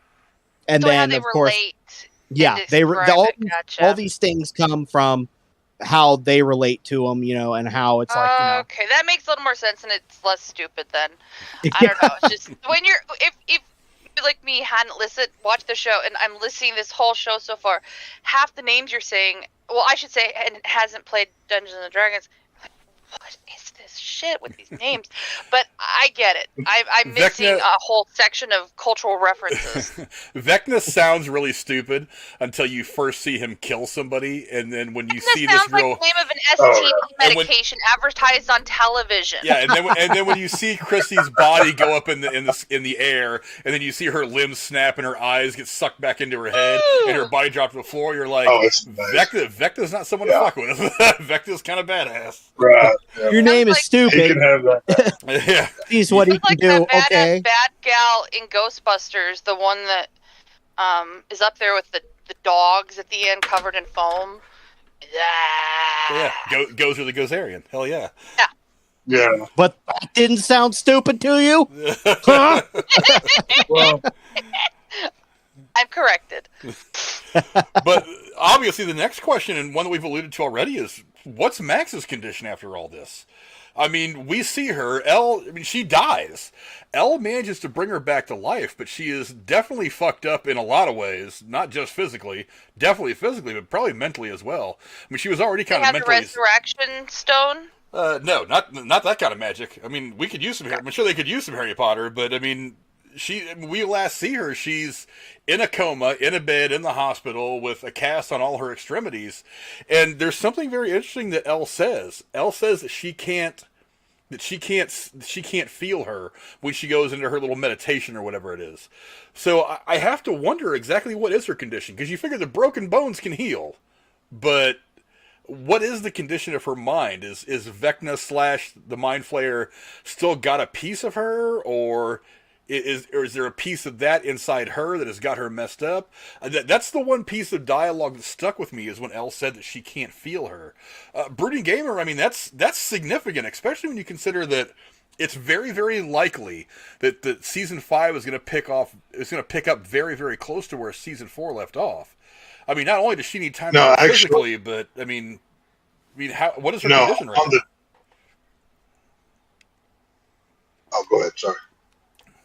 No, go ahead, Tex. What are you gonna say? Well, no, I was going to interrupt real quick on the time frame. They did say that there was going to be a substantial time jump between the seasons. They did say that, so it's not going to be immediate. You know, I've heard that season 5 may take place in around 1990.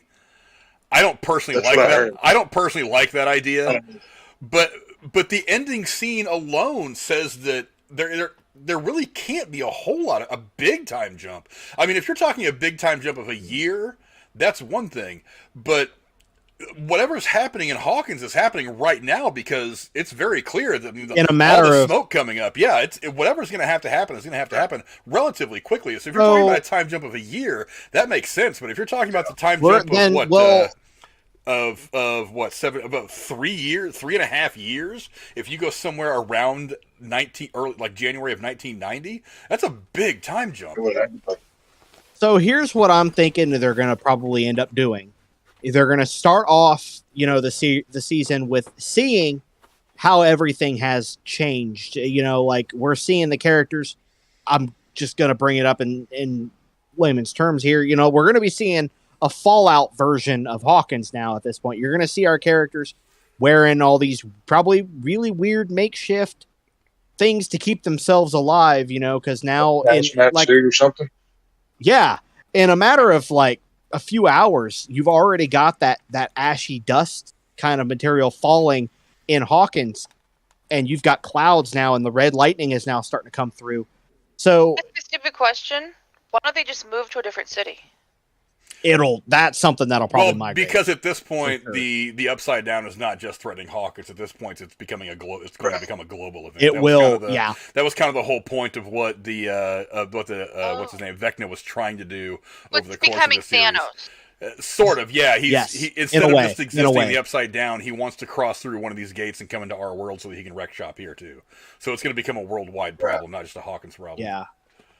But the way I see it playing out is just like, we're going to see our characters in this now modern day. Now, I don't know what they're going to do, if they're going to be held up at the hospital or what, because unless it's just going to be like all of a sudden they just don't talk about Max, or we find out more about Max later. But I see season 5 being kind of obnoxious because they did say it's going to be shorter than season 4.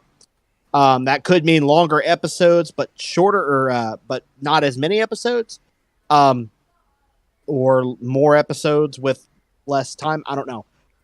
But I see a lot of, here's what's happening right now, 5 days, or, a year later, or a year prior, and we're going to kind of hop back and forth between what's currently going on, everybody's surviving, and doing the best they can, versus, back to, everybody's sitting in the hospital room, and then all of a sudden the hospital goes into lockdown because the clouds are now forming into the hospital, or Demogorgons start appearing in places, stuff like that. So you'll kind of see it like current, go back a little. I call it the Walking Dead thing, because Walking Dead does that a lot, where they'll focus on something and then go back to be like, oh, well, this is what happened 5 days ago, or start the episode with someone being swarmed by monsters, and then it's like, well, how did they get to that? Let's travel back in time and show how that happened. That's how I've kind of seen or thought how season 5 will play out. We'll then find out, it'll probably be some crazy shit, because there's a lot of stuff going around that supposedly Will, because he has such connections still with the Mind Flayer or Vecna, that there was someone wrote out this entire thing, and they said, I guarantee you will not see Will until all of a sudden you see him and he looks different. He's probably, he's gotten like the Palpatine treatment where he looks like shit. He's probably got some red eye shit going on. And everybody's like, running from Will, because Will is now this maybe a monster of a human being. With his voice going. Sure, we'll go with that. I'm sure there's a copyright issue with that, but they'll probably reference it at least once. But you know what, that stupid bowl haircut he's got going on. But what about Max's condition? Where do you see Max's character going from this point on? I mean, at least in the first couple episodes, because if you want her to be a part of this, even to be at least physically, there's gonna have to be a significant enough time jump to where she has time to heal the bones and the physical injuries, to say nothing of the mental stuff, which I'm sure they're going to use as character development stuff, plot points over the course of the next season. But I mean, it's going to take time for her just to heal physically. I mean, how big of a time jump are we talking here? Because if they do jump to the 90s, it makes sense. But if it picks up fairly quickly, she's still going to be kind of immobilized. How big of a part of the series can she really be? Unless, of course, they use some red wiggly woo magic to heal her up, which is not beyond the realm of possibility for this show. I mean, I don't know, Tex, what do you think? I mean, how is she going to play into the next season? See, I mentioned Nightmare on Elm Street Part 2 for a reason. And the whole point of that film was Freddy wanted to come back into the real world, and he had to do it through a human body. And this is where I think Max comes into play. Because when Elle went into her mind at the end of this season, she couldn't find her, right? Vecna doesn't have a body. Max does, and doesn't apparently have a soul or a mind or whatever is there. I think at some point in the next season, probably early on, you're going to see Vecna invade her flesh. You know, she could be instantly healed. It could be a year later. Who knows? You know, time frame you can play with. But I think one of the big heartstring moments of next season is you're going to have to see Elle kill her best friend in Max, because Vecna's in there. Maybe you get one of those moments of, at the last minute, Max gets back control of her body and says, no, you have to kill me. He's in here. And then, you know, crying watershed moment. Boom. She has to explode Max to try to defeat Vecna, Mind Flayer, whatever. Wow. If I was writing the story, that's how I play it out. That hits hard. I like that. Do you guys think that this show could wrap up in another season after everything that happened, or do you think it needs another season after 5? Well, this is going to be the last season, period. They announced that a long time ago. And from what I had read, and I don't know if they plan on sticking to this, because I think this was the plan pre-pandemic, is I had heard they had planned on doing a final season that was going to end on a really big cliffhanger, and they were going to do a movie that was going to be released theatrically that was going to wrap up the entire franchise. That's what I had heard. That was pre-pandemic, so I don't know if those plans have changed. I would totally love that. They're doing a spin-off show as well. I was going to talk about that later on after we got through talking about this season, but I don't know if that's going to have anything to do. From what I've heard, that spin-off show is going to have all new characters. It's not going to have anything to do with the storylines that we've dealt with up through 4 seasons of this. So I don't know. Sounds like that horror show where every season it's different than when Lady Gaga was on. American Horror Story. Margot. That's been pretty good. Yeah. But yeah, that hits hard. It would also kind of mirror the tragedy of her brother Billy. Yeah, I mean, because she wanted to die. Yeah, I mean Billy. Yeah, I mean Billy obviously had everything that happened to him in season 3, and she's carried a lot of guilt about it. Maybe this is just kind of I think after what happened to her brother Billy and how things have gone for her, I think it would make a lot of sense. It'd be gutting. it would be emotionally terrible to watch, but I mean, it just makes so much sense the way you describe it, Tex. You know, it's, you know, like I said, I'm a student of horror. I've studied this stuff all my life, and if they're going this hard on the Freddy Krueger stuff, why not go to Part 2, which is the worst film of the series, but it's a natural place for it to go story-wise and Stranger Thing-wise with, you know, 11 can't find Max. You know, maybe she pops up, maybe she doesn't. But what better way to, you know, hit you in the feels like killing Eddie, R.I.P., and, you know, have to kill Maxim. That's what I'd do if I was making. Bearded Furnace's justice for Billy and Eddie. Well, no, Billy. Even before Billy had his mind taken over by the bad guys, he was kind of an ass anyway. So there was a certain amount of there was a little bit of his ending that was a bit deserved. But Eddie, oh for sure. I mean, Eddie is the one that I'm like, good God, that guy deserves some. He deserves a monument in Hawkins built in his name. Just a monument to maybe Eddie with his he guitar, can still be alive and upside down. Maybe If I were going to do it, he just passed out. He's not dead. I would still have him alive in the upside down somehow. I don't know. Just because he's a fan favorite, it would make no sense. He should be dead. But let's just keep him alive in the upside down. You know, Please, and you know please, what? Netflix. With them admitting that they wish they would have handled that differently because of how popular the character became. I mean, look, Marvel does that shit all the time. They're called the Marvel Cinematic Fake Death Universe for a reason, because only 2 people have ever stayed dead in that franchise. So I mean, so just being like, oh no, they kept him alive in the Upside Down to use him against us. Oh, he's still alive. Whatever. Is this the kind of show where they can easily just bring someone back?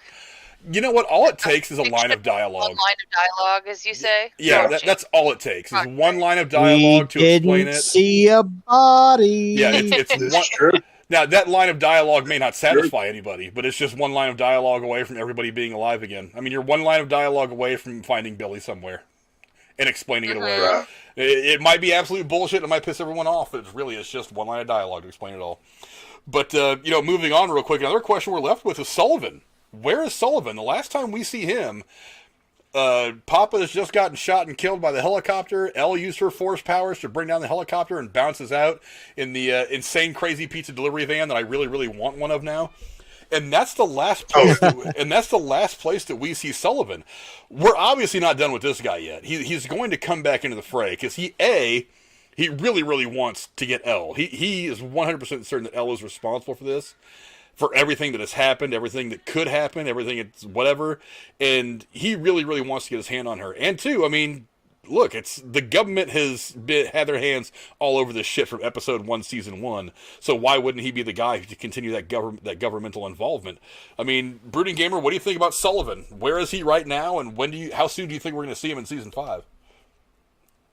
I think after what the failure that was the capture of Elle, I think they went right back down to where he was handcuffed to that radiator, and they're going to take him in, and he's going to probably just be a random torture victim for all of season 5. But I don't know. I like his character, so I didn't want to see him die, and thank God we didn't see him die. So that just saves time to see him die later. I don't know. I kind of feel like there's more to him than we. Because he was clearly the voice of reason when it came to Papa, and he was more of the father figure, the one who actually cared for the kid. While you had in one of these kids, and because when you'd see Papa doing the experiments, he was always off the side, like, I don't really. No, this is horrible. These are children, really wanting what's best for Elle. I do see him maybe playing a much larger role in season 5 than he did in this, and he played a decent sized role in this too, in this season. So I feel maybe he could play a little bit different, a little bit more of a role. Of course, we're still going to have the military storyline of him, of General Douchebag chasing down Elle because he is a firm believer that she's the reason this all started, which actually she kind of is the whole reason this all started. But now they see her as the sole, I guess, antagonist to this. Yeah. I see him doing his best to still, in whatever scenario he's in, somehow they'll find out he's alive, and Elle will be trying to get him out, save him in a way, because he was more of a father to her than Papa was, in his own way. So that's kind of where I see him kind of being another storyline, because Stranger Things has been really good at making multiple storylines at the same time. So that I just see him as another storyline. Tex, what about complicated answer? Yeah, Tex, what about you? Sullivan, he's still out there. There was no completion to his arc at all for this year, so what do you think? He'll definitely be in season 5. He has to be. He's an integral character. He's a fan favorite character. Everybody loves him because he's, as Gamer just pointed out, he was the heart, to raising 11 and all the other kids. I'm talking about Sullivan, not Owens. I was going to get to Owens here in a second. Sorry. The black guy, the general who was after Elle for this entire season. Yeah, no, sorry, I was completely going somewhere. No, when it comes to him, he's got to die. There's no way. Like, he's Sullivan and all the military stuff going after Elle and everything else. There's no way. He's Now, it could be like in Man of Steel, the Superman film, where you had the U.S. military that, oh, this guy's the problem. There could be a redeeming arc at the very end when they're fighting the Mind Flayer and they see L. Oh, you're not our enemy. There could be something like that. And then he dies afterwards. If I had to predict, it would be something like that. I don't see a main character part because this is a huge cast of the show. And even in season 4, he was a minor part of it. Yes, he was important, but it was still minor. And I think you're going to get bit parts of him where he's needed, and then we're going to be on to the regular cast. I don't know how much of him we're actually going to get. I'm curious to see that. I think I like what you say about the fact that there's like this chance that he could be brought not into the good guys, but at least see what's really happening. I put that right now at about 20% possibility, and I think that's that's fairly high.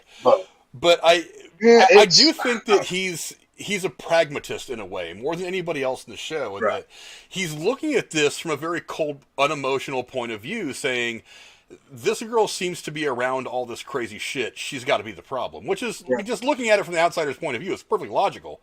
But I have a feeling that once he catches up to the rest of the crew, now that they're everybody's back together again in Hawkins, and in season 5 they're going to be dealing with what they're dealing with, that he's going to roll up right behind him. And while Elle and her crew are going to be dealing with whatever the hell demonic bullshit they're dealing with, he might roll up and he's going to have to decide at one point, is she the problem? Do I kill her and then deal with this whatever the hell demon thing is over here? Or is she really a good guy, and should I just kind of like put my hands up and let this play out and see if she can handle this thing that I don't know that we can handle? Because, I mean, that's why we've all seen the movies. You can't just shoot a demon. I mean, hell, how many times did they shoot the Demogorgon in this season alone? They shot the Demogorgon with about, what? You saw 4 or 5 guys with AKs there completely mag-dumped this thing, and they just kind of brushed them off like it was nothing. Sounds like the Night King from Game of Thrones. Like, you can't kill him. There are some similarities, probably. I mean, not having watched a whole lot of Game of Thrones. That's what I'm saying about, with the whole Man of Steel comparison. Is, for that whole 3/4 of that film, the American government and I forget the name of the main general, the bald-headed white dude, he was in, I forget what he was in, but he's the one that comes up to Superman and he says, "You're not our enemy," after the Battle of Smallville or whatever, when Superman was taking on Feor and the other Kryptonians. And I think with this dude, if I was going to do anything, that's the kind of arc I would do with him. He sees Elle actually defending, Earth and the right side up, whatever. If you're going to redeem him in that way, that's how I do it. But I still think he ultimately has to die for what he's done in the past. Like, he redeems himself and then he's gone.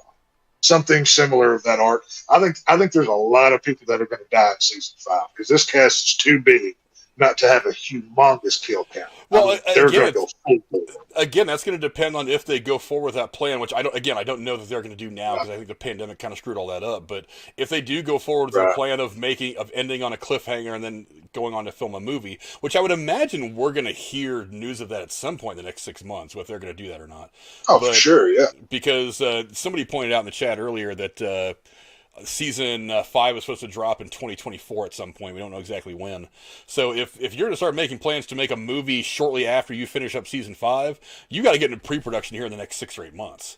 So So that's something. I think they're writing the current season. I think I saw a tweet that said that they just started to write this next season.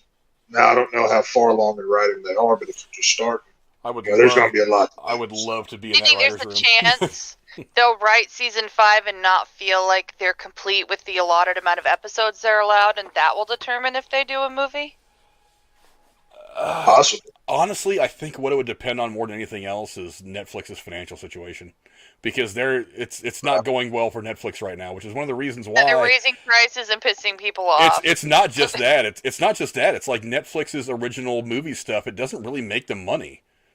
And I think we've talked about this in the show before. It's like they spend $100 million to make a movie like Red Notice, and they put it out on Netflix, and a lot of people watch it, but nobody's paying to see it. It's all a bunch of people that already pay their Netflix subscription.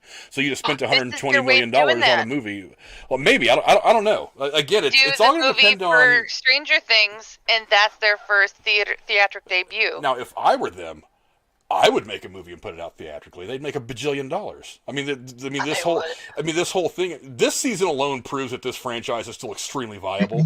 And if season 5 is going to be anywhere half as chaotic as this season, there's going to be a lot of eyes on it. And if you end it on a cliffhanger, the entire collective whatever of Stranger Things fans are going to be just waiting for those tickets to go on sale so they can crash whatever website they use to buy them just to try to buy them. I think there's no way in hell that movie wouldn't do at least $400 million. So if you can keep the budget under control, which I think you probably could, I mean, it's only Stranger Things. You're not making an MCU film. You're not spending $400 million making a movie. If you can keep that budget down to about 100, 150, I guarantee you that movie would make anywhere from $5 to maybe $700 million. And that's a big time money opportunity. He's got the right idea. Netflix, if you're listening, I'm writing the shit for you, son. I'm giving you your ideas. But now let's move on to what Brooding Gamer was talking about earlier. Owens. Last time we see him, he's handcuffed to a pipe in that bomb shelter laboratory. What was the name of the machine? I want to call it Edith, but I know that's not right. Nina. Nina was in.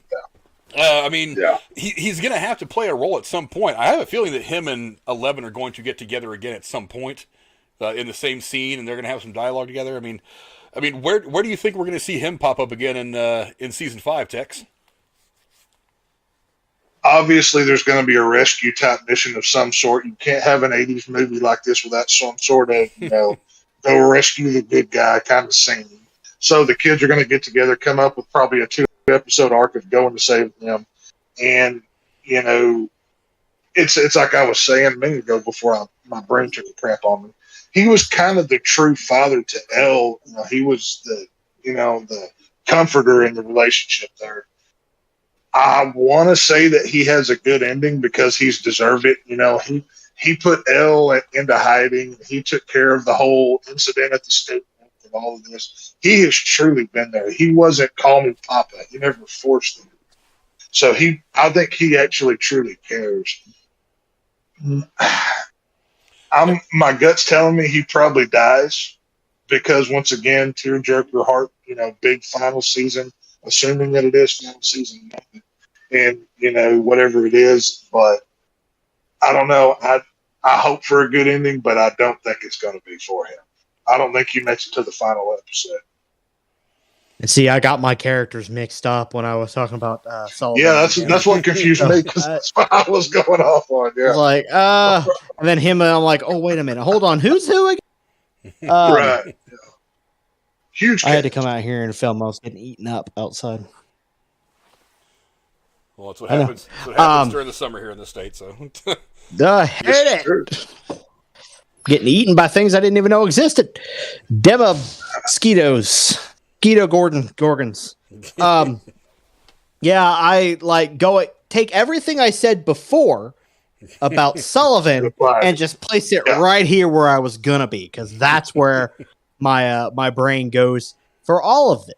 So I think that he may end up probably doing his bet. They may save him and his battered body, because we know the military is not going to go easy on him now. If they weren't if they were going easy on him before, we're going to probably be seeing him at an inch of his life. Because the military was already ruthless and they had no problem torturing whoever they need to torture to get the info they need. So now that they know how dangerous she truly is, she's killed military operatives. She brought down a helicopter. He's going to be even more ruthless than he was before towards the doctor. So I think honestly at this point, like he's like Tex said, he doesn't not be very surprised if they somehow managed to keep him kicking somehow. I would imagine that he probably sacrifices himself to save Elle at some point, and that's what's going to push Elle towards the final confrontation, the climactic point of the whole thing. That's my guess. I would love to see him stay alive. For one, how lucky is Paul Reiser right now? He is a part of the two biggest television shows that are on anything right now. He's not only on this, but he's on The Boys, which this season of The Boys is fucking phenomenal. If you're watching, it truly that show, is. If you're watching that show, this season of The Boys is outrageous. Yeah, but yeah, that guy's killing it right now. I mean, he's great in both of them, and that again, it's like there's a good comparison to Robert Englund here because he's playing these diametrically opposite characters. He's playing this good, caring guy in Owens here on Stranger Things, and he's playing this douchebag cokehead who was helping all the fucking asshole superheroes get away with shit for 20 or 30 years for Vought Industries in The Boys. So yeah, it's again just how good is he, but. Yeah, I can see him sacrificing himself to save her, to give her an opportunity. There's that push that she gets onto the final confrontation of against the big baddie. It's going to be unfortunate. It's going to be sad, but that's how it's going to go. I don't like. He's one of the characters that his death is going to draw you into the show more emotionally. And it's going to happen just in time for Elle to for Elle to sack up and to go throw hands with the big baddie for the big final thing. That's probably what the death's going to be. Now, I agree with you, Tex. There's going to be a whole lot of deaths in the lead up to the ending of this thing. Oh yeah. But his, I think, is going to be one of the more significantly timed ones. So, yeah, I agree. He's probably going to die. But, yeah, we're definitely not done with him yet. I mean, there's a whole bunch of ambiguity. Actually, not even ambiguity. It's like there's just no ending for him in this season. You just see him chained to that pipe, and then you cut away, and then we're off to the rest of the thing. We never hear from him again. So we know he's still out there. We know he's alive when we see him. So there's no reason to think that he's going to die off screen. I wouldn't kill his character off screen anyway. That'd be a terrible waste. That'd just be dumb. No, it needs to happen in front of us. And like I said, you're gonna get emotionally invested in his death. If you have that happen off screen, then it's too much of a wasted opportunity. I don't see the Duffer Brothers wasting that by killing him off screen. But there are a couple other plot points I wanna blow through before we get into some of the news surrounding the future of Stranger Things. One is the Steve, Nancy, Jonathan love triangle. God, I did not want that to happen. That's kind of the only thing that I mean, it didn't take me out of the season. But, like, it seemed like every episode, it's like either me or my girlfriend were looking at each other and saying, I do not want Steve and Nancy to get back together. It's just, and they kept playing it. They kept getting right up to it. And I'm like, it's like, why are we even fucking with this? I like her with Jonathan. It seems, because they are kind of opposites. They are not in each other's league. But that's one of the things that makes it work. Whereas I kind of like Steve's growth after him and Nancy break up. I think it's been great for his character. I feel like you're undoing. He even some said of that. it was. Yeah, and he has that line of dialogue. I'm glad you knocked me in the head, or whatever. You gave me the best knock in the head. Like, but the thank problem you. is that dialogue. The way it plays out. It's like the story is trying to push them back together, and I'm like, I don't know if I want that. It's like I was okay. Well, with if they kill him, we won't have that problem. Yeah, I was like, I'm okay with it in the beginning, but I was like, the way they kept kind of going back to it, I'm like, are you really trying to push these two back together? I'm not really digging it. Tex, what did you think of the love triangle? I think it's garbage. I want horror. I don't need lovey-dovey bullcrap. But I don't think it's going to be a problem because I don't think Steve lives come this next season. I think he finally croaks, so I think it's going to take care of itself. You know, one of the reasons why I thought that those demi-bats were actually going to do him in and he might die in that moment is his star, the guy that plays him, I'm drawing a blank on his name. Why am I drawing a blank on his name? Anyway, he was just in Free Guy. He played the gaming programmer. And his career, Harrington's his character's name. That's a character. Joe Kearney. Joe Kearney's his name. But his star's on the rise a bit too, and he's got some projects coming up, and he's been in a few things. He had a lot of eyes on him in Free Guy, and a lot of people liked his character in that. He's got a bit of a rom-com thing to him. He can be that boy in the boy meets girl story because he's young, good looking. So I feel like that's why I was thinking, I was like, this guy might be ready to leave this show and go on to other things. So maybe this is kind of where it ends for him, but it didn't. It didn't end for him right there, but I agree. There's a possibility that he's going to be one of the big deaths. I mean, really, who do you really think is going to be alive at the end of season 5? I mean, I can see all of these people going down in one way, shape, or form for one reason or another. Really, probably. I could see this being one of those shows where, it ends with who it began with, which is, I don't think they're going to kill Dustin. I don't think they're going to kill Will, Mike, or, Will kind of, I don't know. I've been kind of leaning in the way that something's going to happen to Will. They definitely took a side seat, for this season. He did not play nearly as big of a role than he's ever played. And I kind of threw me off. I get, there's that awkward kind of like you're starting to lean into that Will's in love with Mike kind of story, but that was pretty much all they ever really touched on with him. And I'm like, felt like his character was wasted this season for sure. And I think like I said, I think it's going to end with who it all began with the main group of kids. Maybe Elle. I think Elle could very well make a very final sacrifice because, again, unless they're making a movie, if they kill her off, there's no movie. If they don't kill her off, I feel like there could be a movie because this is really that show where everybody's kind of gotten their, to my knowledge, has really gotten their foot in the door because, you didn't really see Joe in too awful much, and then he gets in Stranger Things, and then he's doing commercials for Domino's and Ferris Bueller's Day Off, and then he's doing he was the programmer in Free Guy. You have Finn Wolfhard, who went from this show, who, again, if I'm wrong, anyway, please correct me. He started off with this show, and then he made it into It, and now he was in another like a horror movie that was really weird.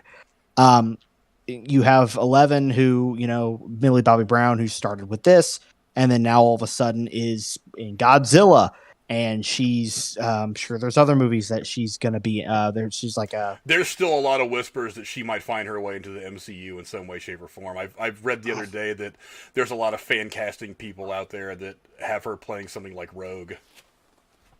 But That's I mean, a quick question. Okay, all right, she's British, doing the accent would be easy for her.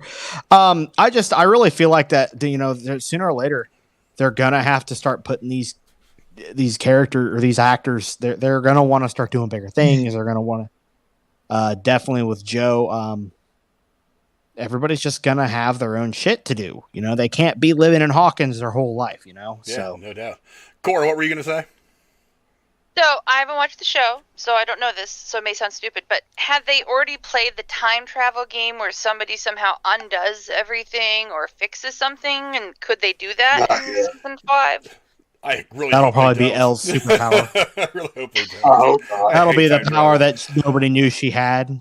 Well, you see, but Elle's got this power to do things mentally. I mean, because when she brings Max back to life in episode 9, it's like that's kind of what she does. Because that's the whole thing about the last episode. Is she's trying to get back to Hawkins so that she can be there to fight the big baddie. And she's like, and they're having trouble getting back. She goes, wait a minute, I think there's a way I can do it from here. So she's in some desert pizza place in Nevada or some shit.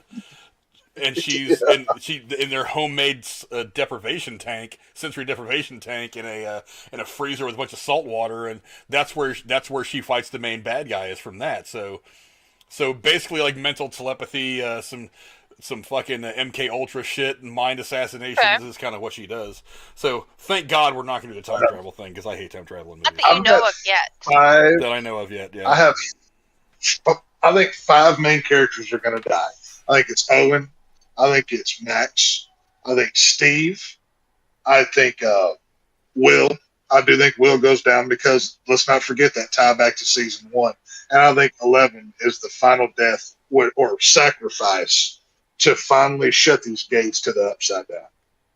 I think if anybody's going to die, I think those 5 are the ones that are most likely, in my viewpoint anyways, of biting the big one. And I think Elle and her big hero moment to finally, I think at some point they're going to learn to stop the mind flare, the darkness, whatever it is, because she opened it.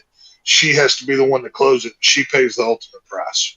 I think we see at least 3 to 4 of those deaths in this upcoming season, assuming this is the final season, because I think they're going to go for big. I think they're going to go for broke, and might as well end on a high note. So I think those 5 deaths are what you're going to see. Very possible. Very possible. I don't remember if I asked you, Brooding Gamer, the whole love triangle thing. What'd you think? Didn't care. Didn't need it. I'm like, do I like Steve and her together? It was okay. Do I like her and what's his face together? It's okay. I get it. Either they want to have some sort of like pandering to the chicks who watch it, who want a little love story. No, not even that. Just like, you've got all this like action and monsters and sword fight. I mean, like, come on, you hop with a fucking sword going at a Demogorgon, and who the fuck wouldn't want that? That was cool. But that was oh my god, everybody, that was the coolest badass fucking thing I ever seen. Him going in slow-mo. Yeah. They made it in slow-mo. If they would have had Master of Puppets playing behind that, God, dude, I would have just lost it right there on the floor. I really want someone to do a new video cut now of Master of Puppets by Metallica, just like with different shots of like Eddie just cutting it up and shots of him. Let's go. This season. Well, did you hear that he actually learned how to play? Like side note, that's actually him playing. Really? Master of Puppets. He learned how to play. Someone had said that. The Metallica, he had met with them and they had like taught him how, because they wanted to go at it big. I don't think that's true, but they did say that he learned how to play the song. I was like, this couldn't be any cooler. I thought this whole thing was just the Doritos concert thing they were wanting to do. No, this was part of the fucking show. I just with the love triangle, I don't care. I didn't care. I thought, it's nice. Every show has to have its little bit of romance to take away when you're getting. If you're one of those people who gets tired of the monsters and the gore and the darkness and the evil mumbo voodoo bullshit, the evil. I ain't got time for this. Got ghost bullshit. We're about to have some paranormal activity going on. I can't wait to watch. Oh, well, my garage door, if you've ever seen The Mist, I feel like something's about to come to my fucking garage door. It's literally like moving. I see it moving, and there's no wind, so I go here, guys. You've seen it. You're here seeing it live. With an if you start screaming, barrier, I know what happened. You're not actually in your garage. You're in a. Seen The Mist. I know where this shit goes. You just got stuck in the upside down, pal. There we go. Hey, I've got my pizza's already there, man. So if my pizza's already there, on a starship, looks like your garage. So yeah, I feel like the mumbo jumbo lovey dovey bullshit. It's whatever. I don't care. I'm glad that they don't hover on it so much in the show. Like it's kind of there, and then it happens, and then it's done. Yeah, and then it's back to whatever.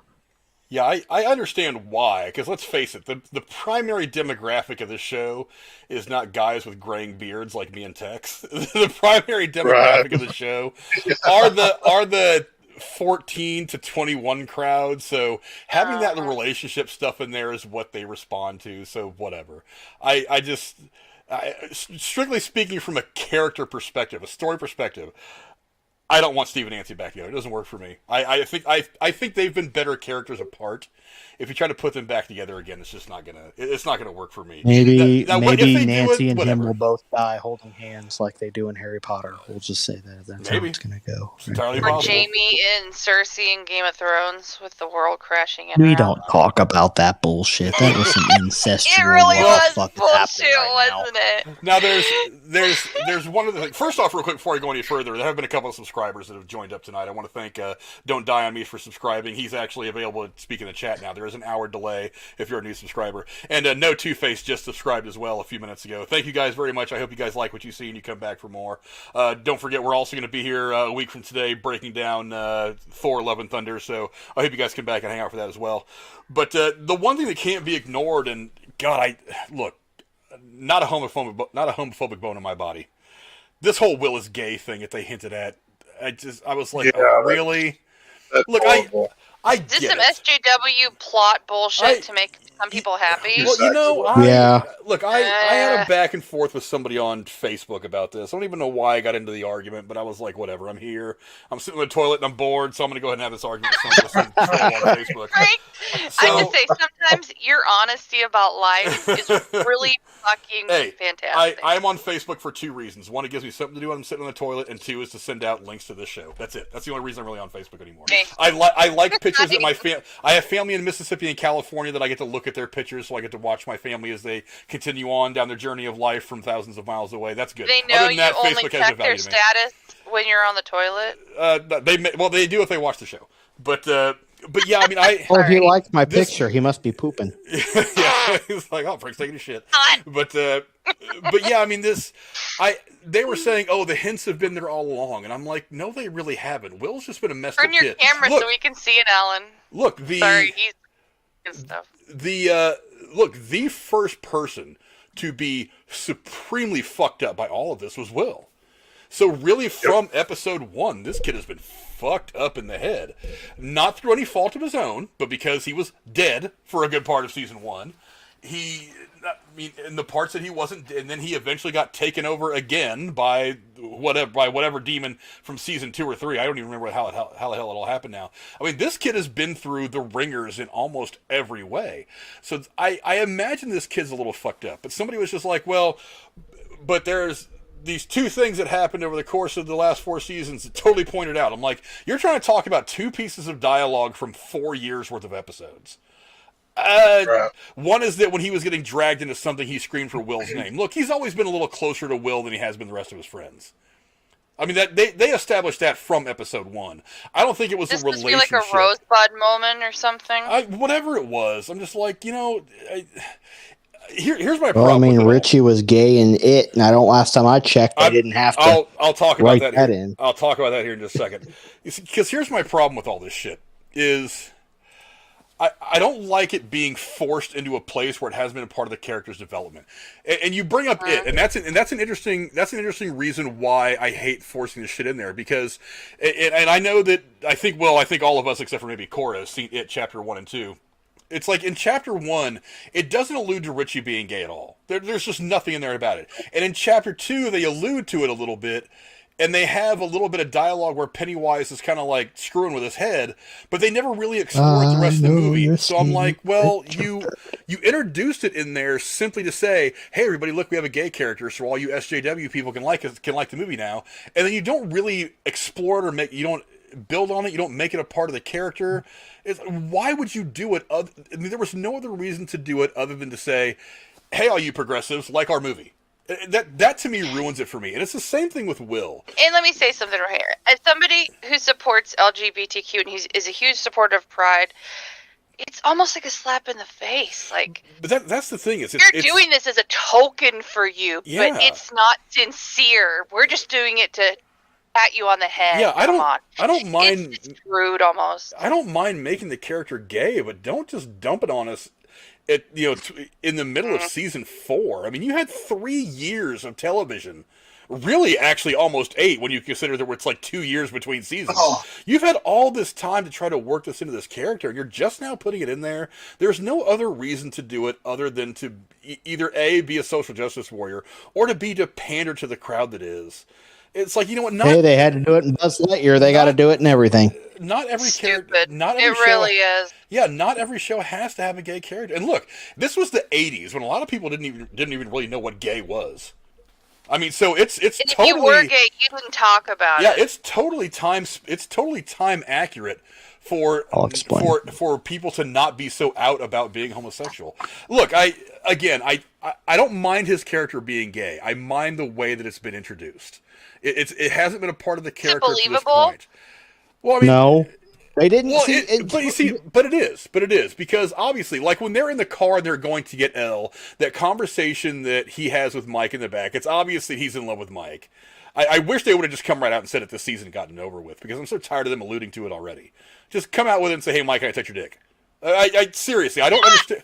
I mean, but if you're gonna do that, just rip the Band-Aid off quick and get it over with. Why do you have to try to build on something that you haven't built on for 3 years before this? And no, 2 pieces of dialogue or 1 moment here and there over the course of 3 seasons of the show. I'm sorry, it's not that this was always where this character was going. This character is completely fucking broken between his ears.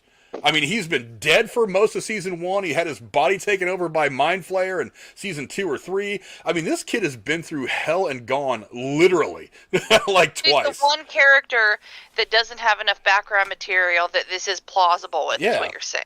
I was like, come on, it's...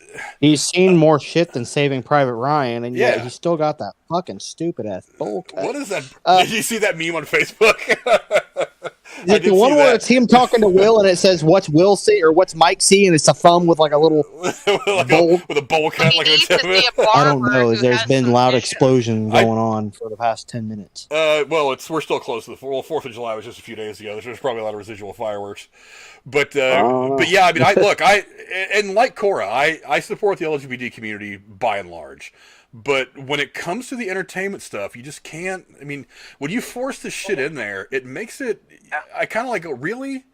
I mean, I don't mind having a gay character, but make it a part of that character's progression from episode 1, season 1. She came out in an interview and said, "Well, Dumbledore's gay." The whole fucking thing. There's no indication. The he's funny gay. thing is she didn't even say that. She said that she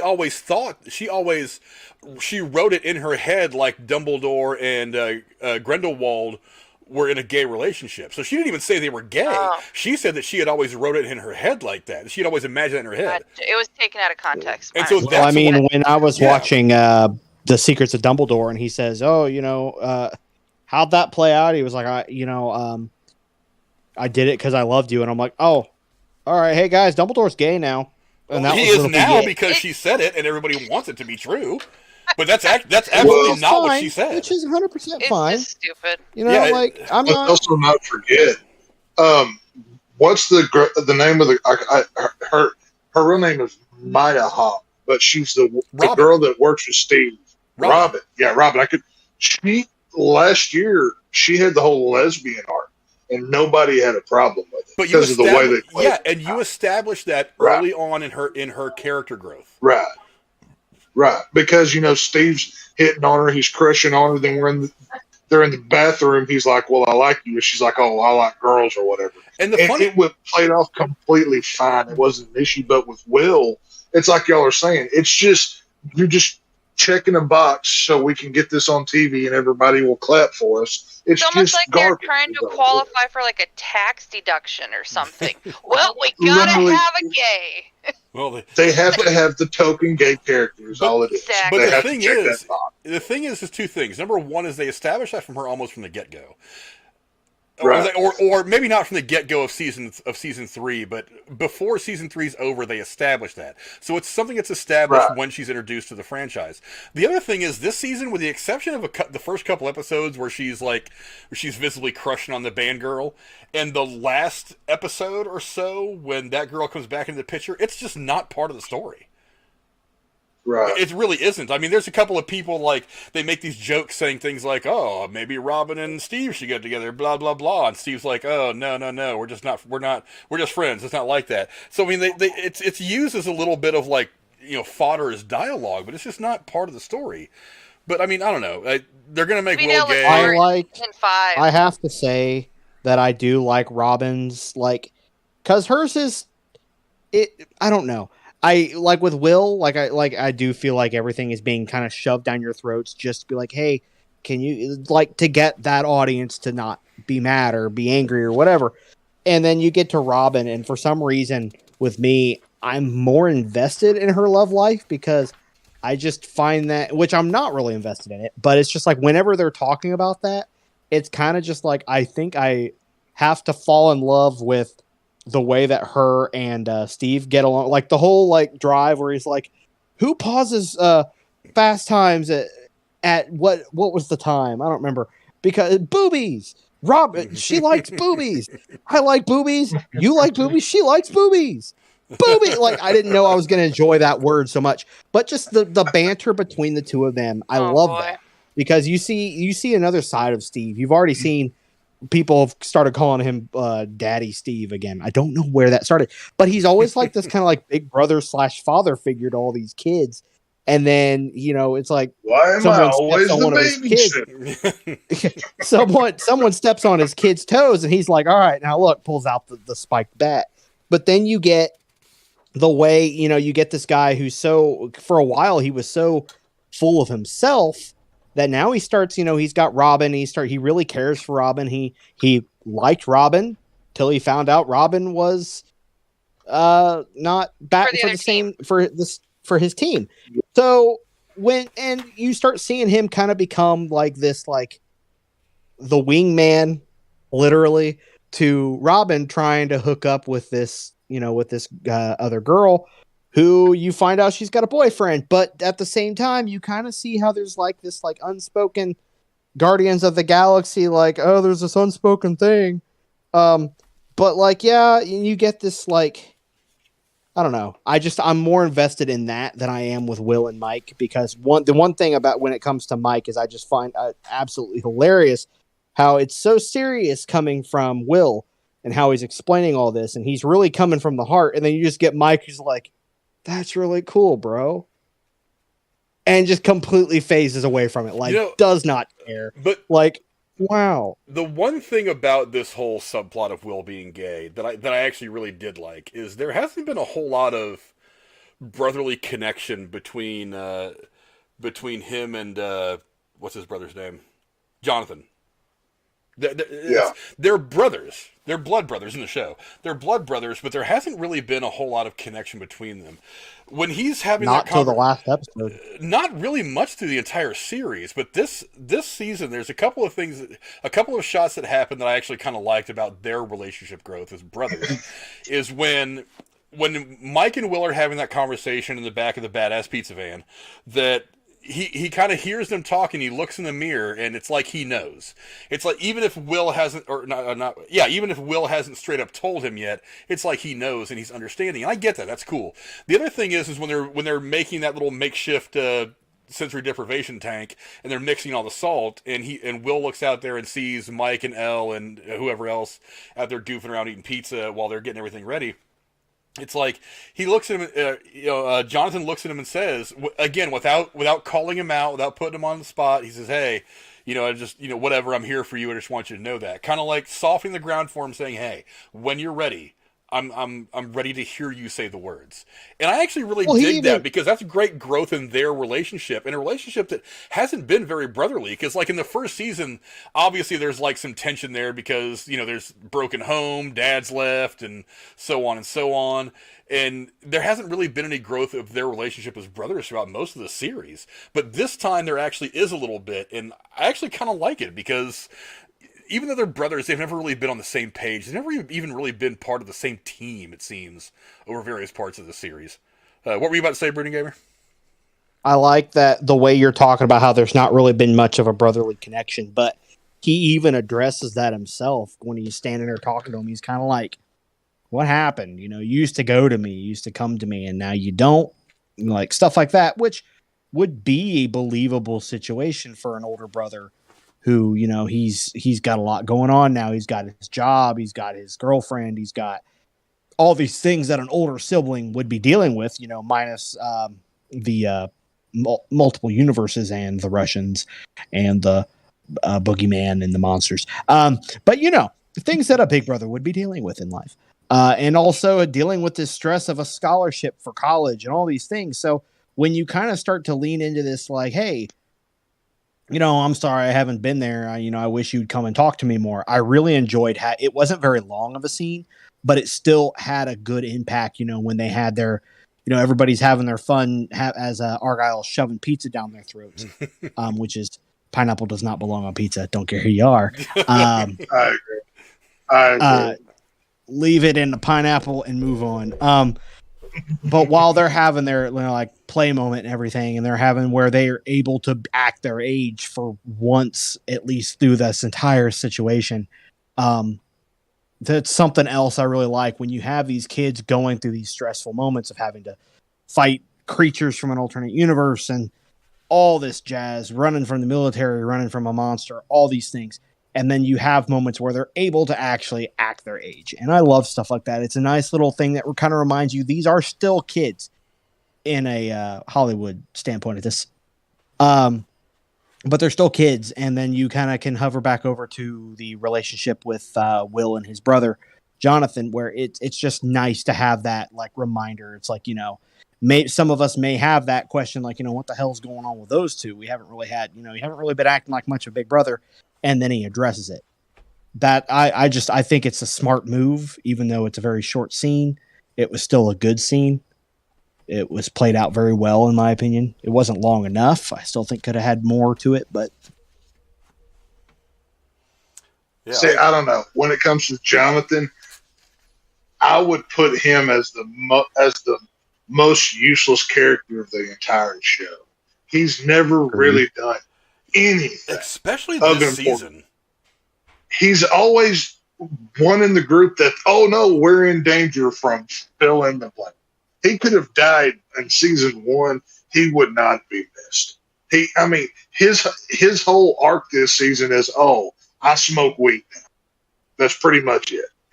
So, up until this, oh, I know you're gay, but I'm not going to say you're gay whenever you want to say you're gay.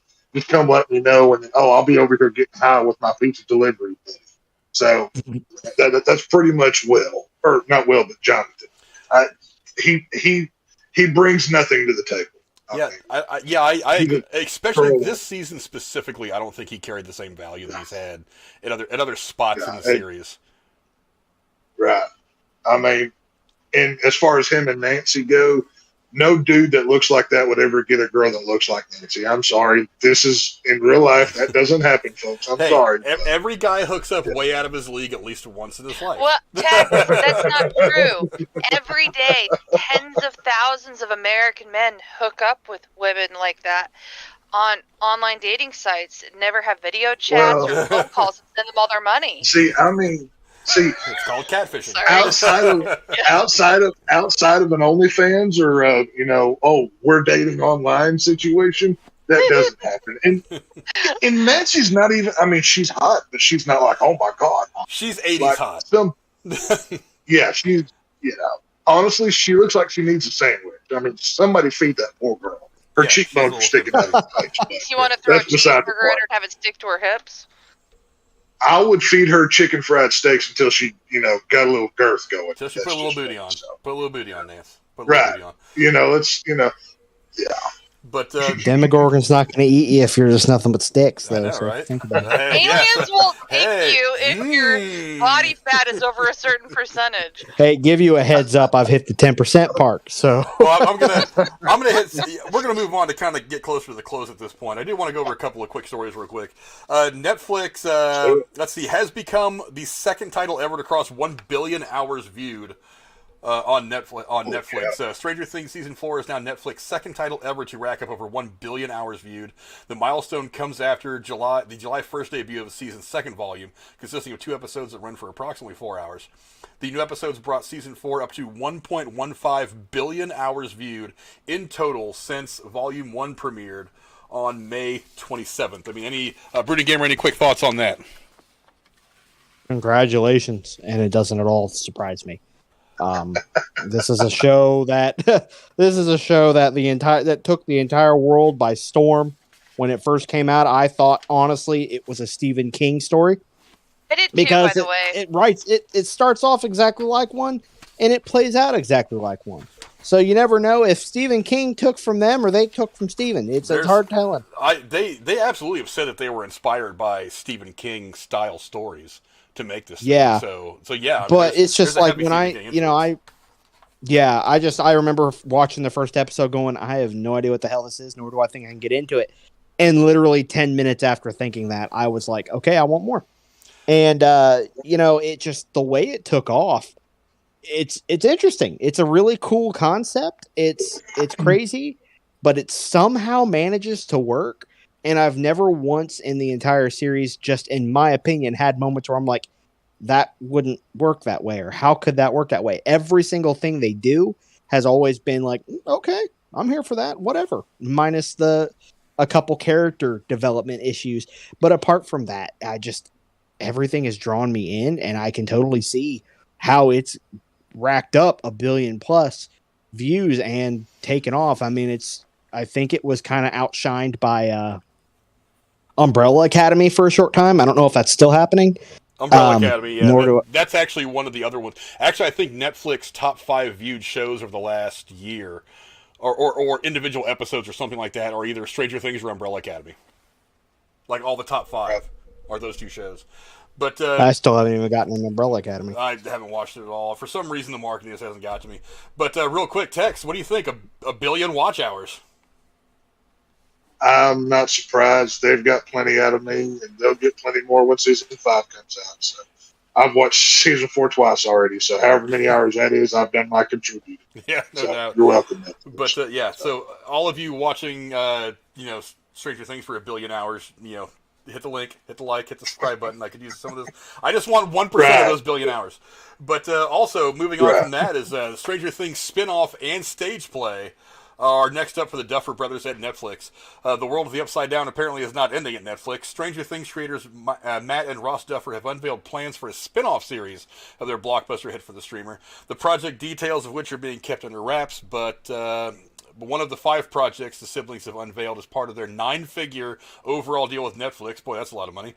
Other projects include a new stage play set within the world of Stranger Things, as well as a series adaptation of Stephen King and Peter Straub's The Talisman. Did you notice that the book that he is reading Max in the hospital at the end of the last episode is The Talisman by Stephen King? Yeah, I saw that. I thought that was it. No. See, I took that as just another Easter egg to 80s, just like you had Eddie wearing a Michael Myers mask when they're stealing the RV, or you have Vecna going through a creepy house and saying, "I'm coming for you, Nancy." That's straight out of Nightmare on Elm. There are so many Easter eggs. I just took it as another one. Yeah, the live-action Stranger Things spin-off is going to be based on an original idea by the Duffer Brothers. Upside Down will produce alongside with Sean Levy's 21 Laps. The stage play will be written by Kate Treffley. I don't know who that is. I haven't been to a lot of plays lately. And it's set within the world and mythology of the show, but it's going to have different characters. And it's being produced by Sonia Freeman and Stephen Daldry, who have done The Crown on Netflix, which I really like The Crown. I'm kind of a fan of the British royal family, and Billy Elliot and The Reader. The Reader wasn't a terrible movie, but spin-offs, obviously. I mean, look, with this thing wrapping up with season 5, supposedly season 5 and possibly a movie, they've got to be looking ahead to what other things they can try to capitalize on, and spin-offs are the way to go. I mean, Christ, we've got 25 spin-offs of The Walking Dead, so why not have 1 or 2 of Stranger Things? So whatever. But, I don't know. Yeah. Go check out the theater near you. You might find a stage play of Stranger Things. Also, they did announce, I think yesterday or today, that Stranger Things' final season will have shorter episodes, except for the series finale. This comes directly from the Duffer Brothers. Tex, what do you think about having shorter episodes? I like the longer episode format. I have no issue sitting and binging. Now, I'm perfectly okay with less episodes if there's less filler and just straight up if they were to give me 5 episodes of just the main story, hit the hardcore stuff, and cut all your love triangle nonsense and, I'm gay now, and, whatever it may, like, even the Hopper and Joyce stuff I found was a little bit kind of annoying at times. It seemed like they were padding some episodes. If you watch season 4, it seemed like episode 1, 4, 7, 8, 9 were the ones that really mattered. And the rest of them were kind of cushion for the rest, filling out the world, giving you plot points, whatever else. If you watch those 5 episodes, you really got the most of the story, the plot points. So I would prefer longer, but you can give me less episodes if you want. That's short. Make them matter. I mean, like, right. So I'm saying, just cut the crap out. I don't care who's dating who. I want to see 11 fighting Vecna and gigantic sky spiders and whatever creature you come up with. Exactly. No doubt. I'm here for the action. So. Yeah, Brooding Gamer, shorter episodes. What do you think? Like, I'm with Vex on Vex. That's it. His name is Vex. I keep too many Vexes. I'm with Vex on this one. Cut the shit. If we're gonna be doing shorter episodes, that's fine. it's kind of a bummer, but at the same time, like, if they're going to be 45-minute episodes, I want 45 minutes or at least 40 minutes of badassery. If it's, do not be doing a half hour of, well, we're going to figure out what's going on with Mike and his trousers and all this shit. If we're going to do it, wrap it up right. That's not how we're going to do it. I know that's how we want it to be done, but I know they're going to do it in their own, well, we got to write everybody's story and finish it off right kind of thing. So shorter episodes, I'm here for it. Just do it right. No doubt. But that seems like a pretty good place to wrap everything up. I'll give you another couple of minutes to vote in the poll. We'll see if we can get us up to 20. But right now we've got 18 votes in the poll. Did you like Stranger Things Season 4? I'll go ahead and wrap it up with you, Tex. Any final thoughts on Season 4 as we start to wrap this thing up? Best season of the show so far. If I had to give it an overall out of 10, I'd say an 8.5 out of 10. I'd give it a 9 if there was less who's going to sleep with who drama and who likes who. But I can't not love this season. I'm a slasher guy. I'm an 80s horror guy. This hits all the right notes, and I dig it. Like I said, I watched it twice, and I'm sure I'll watch it again before season 5 comes out. I dig it. I love this show. Yeah, I can't disagree with any of that. Brooding Gamer, how about you? Any final thoughts on Stranger Things Season 4? I have to agree. Everything he's already said, it kicked ass. You can tell that there was probably a lot going on that they've been really holding on to for a while, and they were just waiting for the right time to let it out, and they sure did. They, again, Hopper with a fucking sword going after Demogorgon. You get Murray with a flamethrower. Oh my God. I felt like, when they finally were able to just let their creative juices flow, they really went ham with it, and they could not have done it any better in that point. So definitely looking at season 4 as probably the darkest and probably the best season there was. I thought season 3 was the darkest, and they took that and, I guess you could say, flipped it on its head. So yeah, season 4 by far the best, and very excited to see where they can go from here. Yeah, and what's funny is one of the people we haven't really talked about much that was again a big part of the season was Murray Bauman. It's like, how do you not want an 80s style kung fu movie starring him with his fists of iron, his feet of spears? He kept talking about it. He kept talking about it, and I was waiting for it to fall apart. Like, he finally get into a moment where he needs to use those skills, and it just he falls on his face, and he didn't. And I'm like, oh, okay, he's actually a badass. Like, okay, I'm here for this. If any character gets a spinoff, Murray's in the top 3. Murray. Oh, definitely.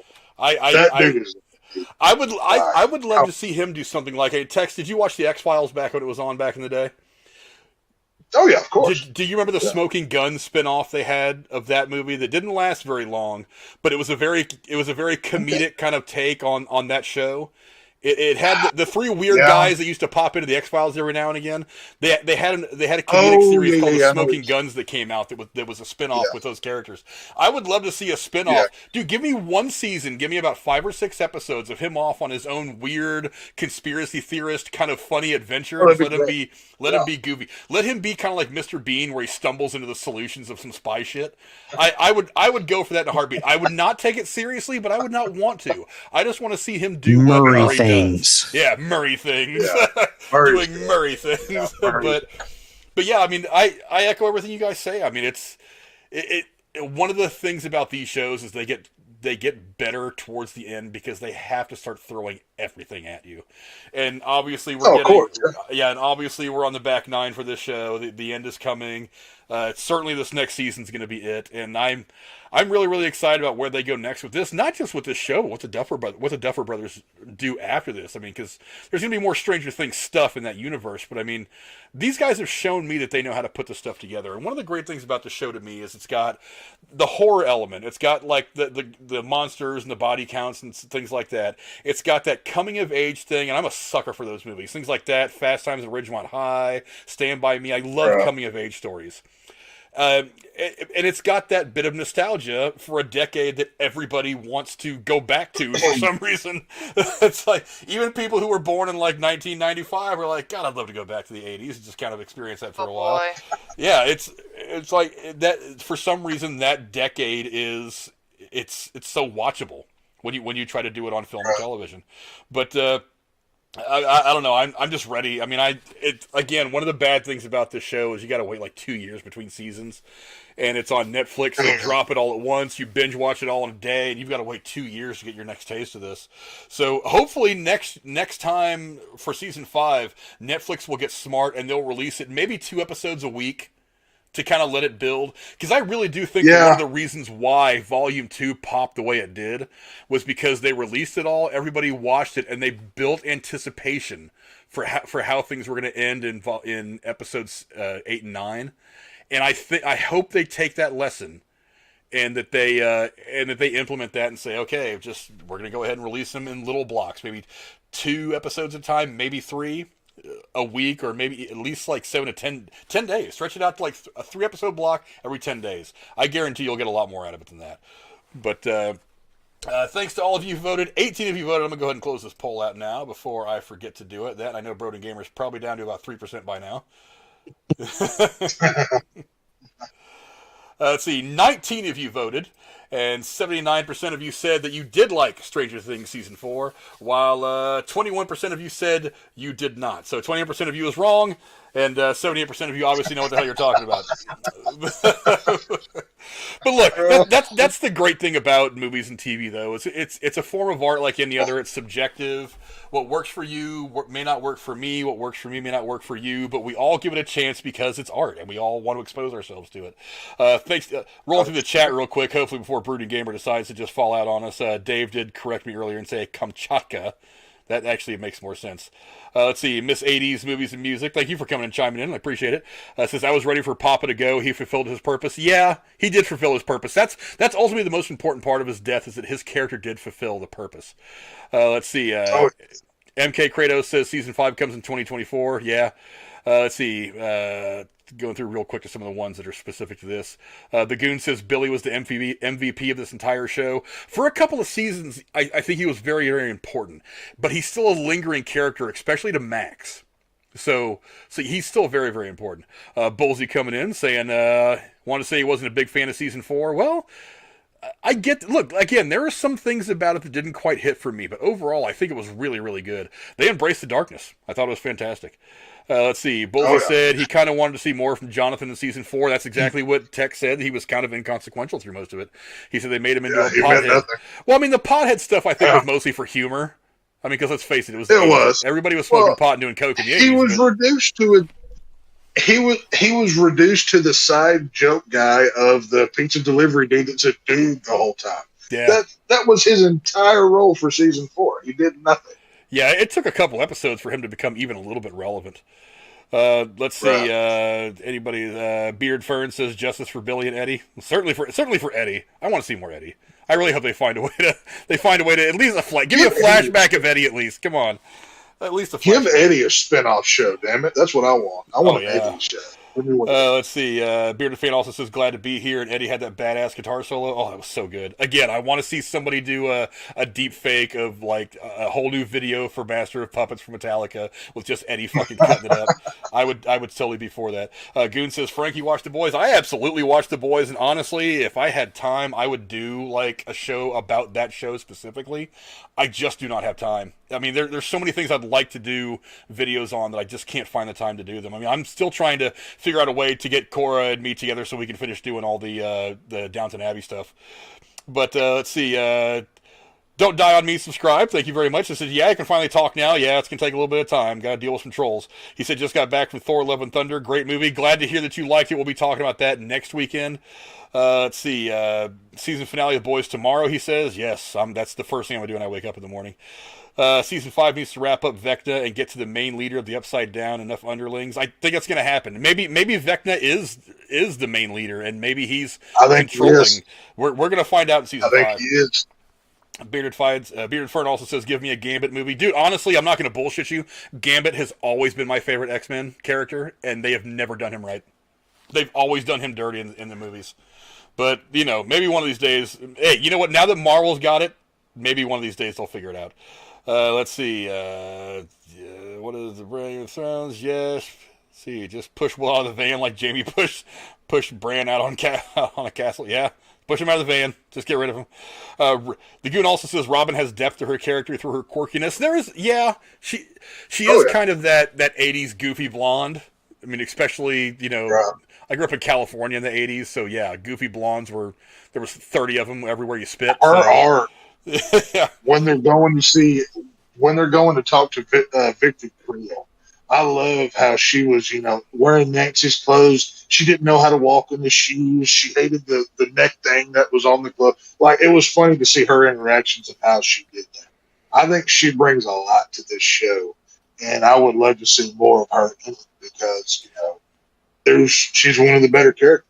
And I still think there's an outside shot that her and Steve end up together. That's a relationship that I would kind of be okay with. It could. If you've got to give me a romance, if you've got to let one build for the last season, let it be that one. I would be okay with that one.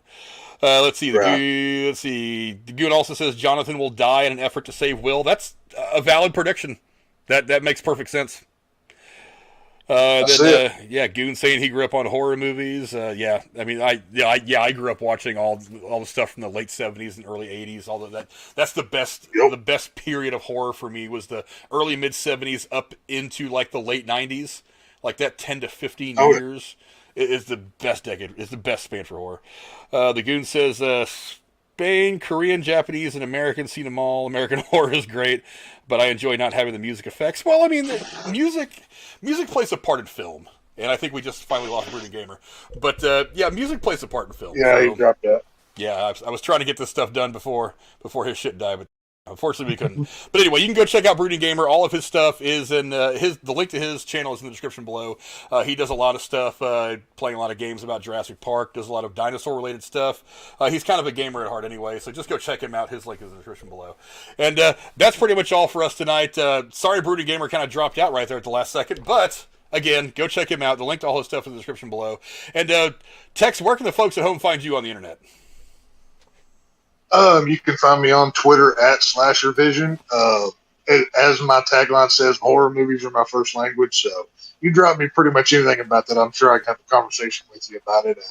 You can find me on the Hard Right Show. It's a political talk show on the Devious Dave Rose channel. Great show, by the way. Coming from someone who doesn't always agree with them. Fantastic program. Cora doesn't agree and she still likes my show. So everybody needs to come watch it. It's on the Devious Dave Rose channel. I talk older horror on the Derailed News and Podcast Patreon account, Off the Reels. We're actually going to have an episode coming out Sunday night before Frank goes live over here. So make sure you're tuned in there to check that out. And we're currently going through the soft.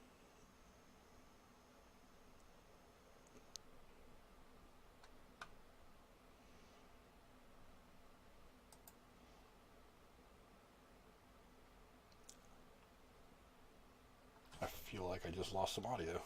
I talk older horror. We can still hear you. You're good. Yeah.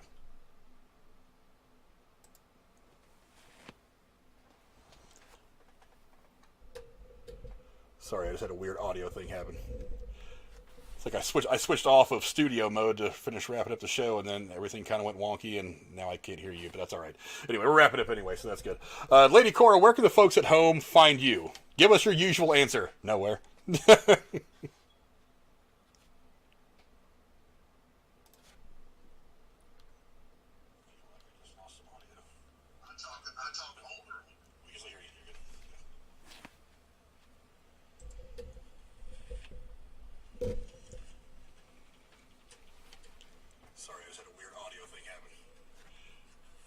I switched off of studio mode to finish wrapping up the show, and then everything kind of went wonky, and now I can't hear you, but that's all right. Anyway, we're wrapping up anyway, so that's good. Lady Cora, where can the folks at home find you? Give us your usual answer.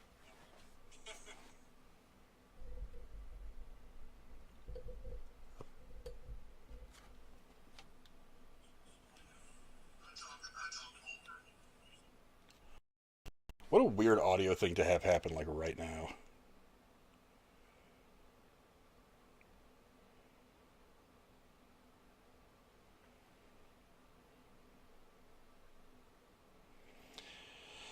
Ugh, come on, Discord.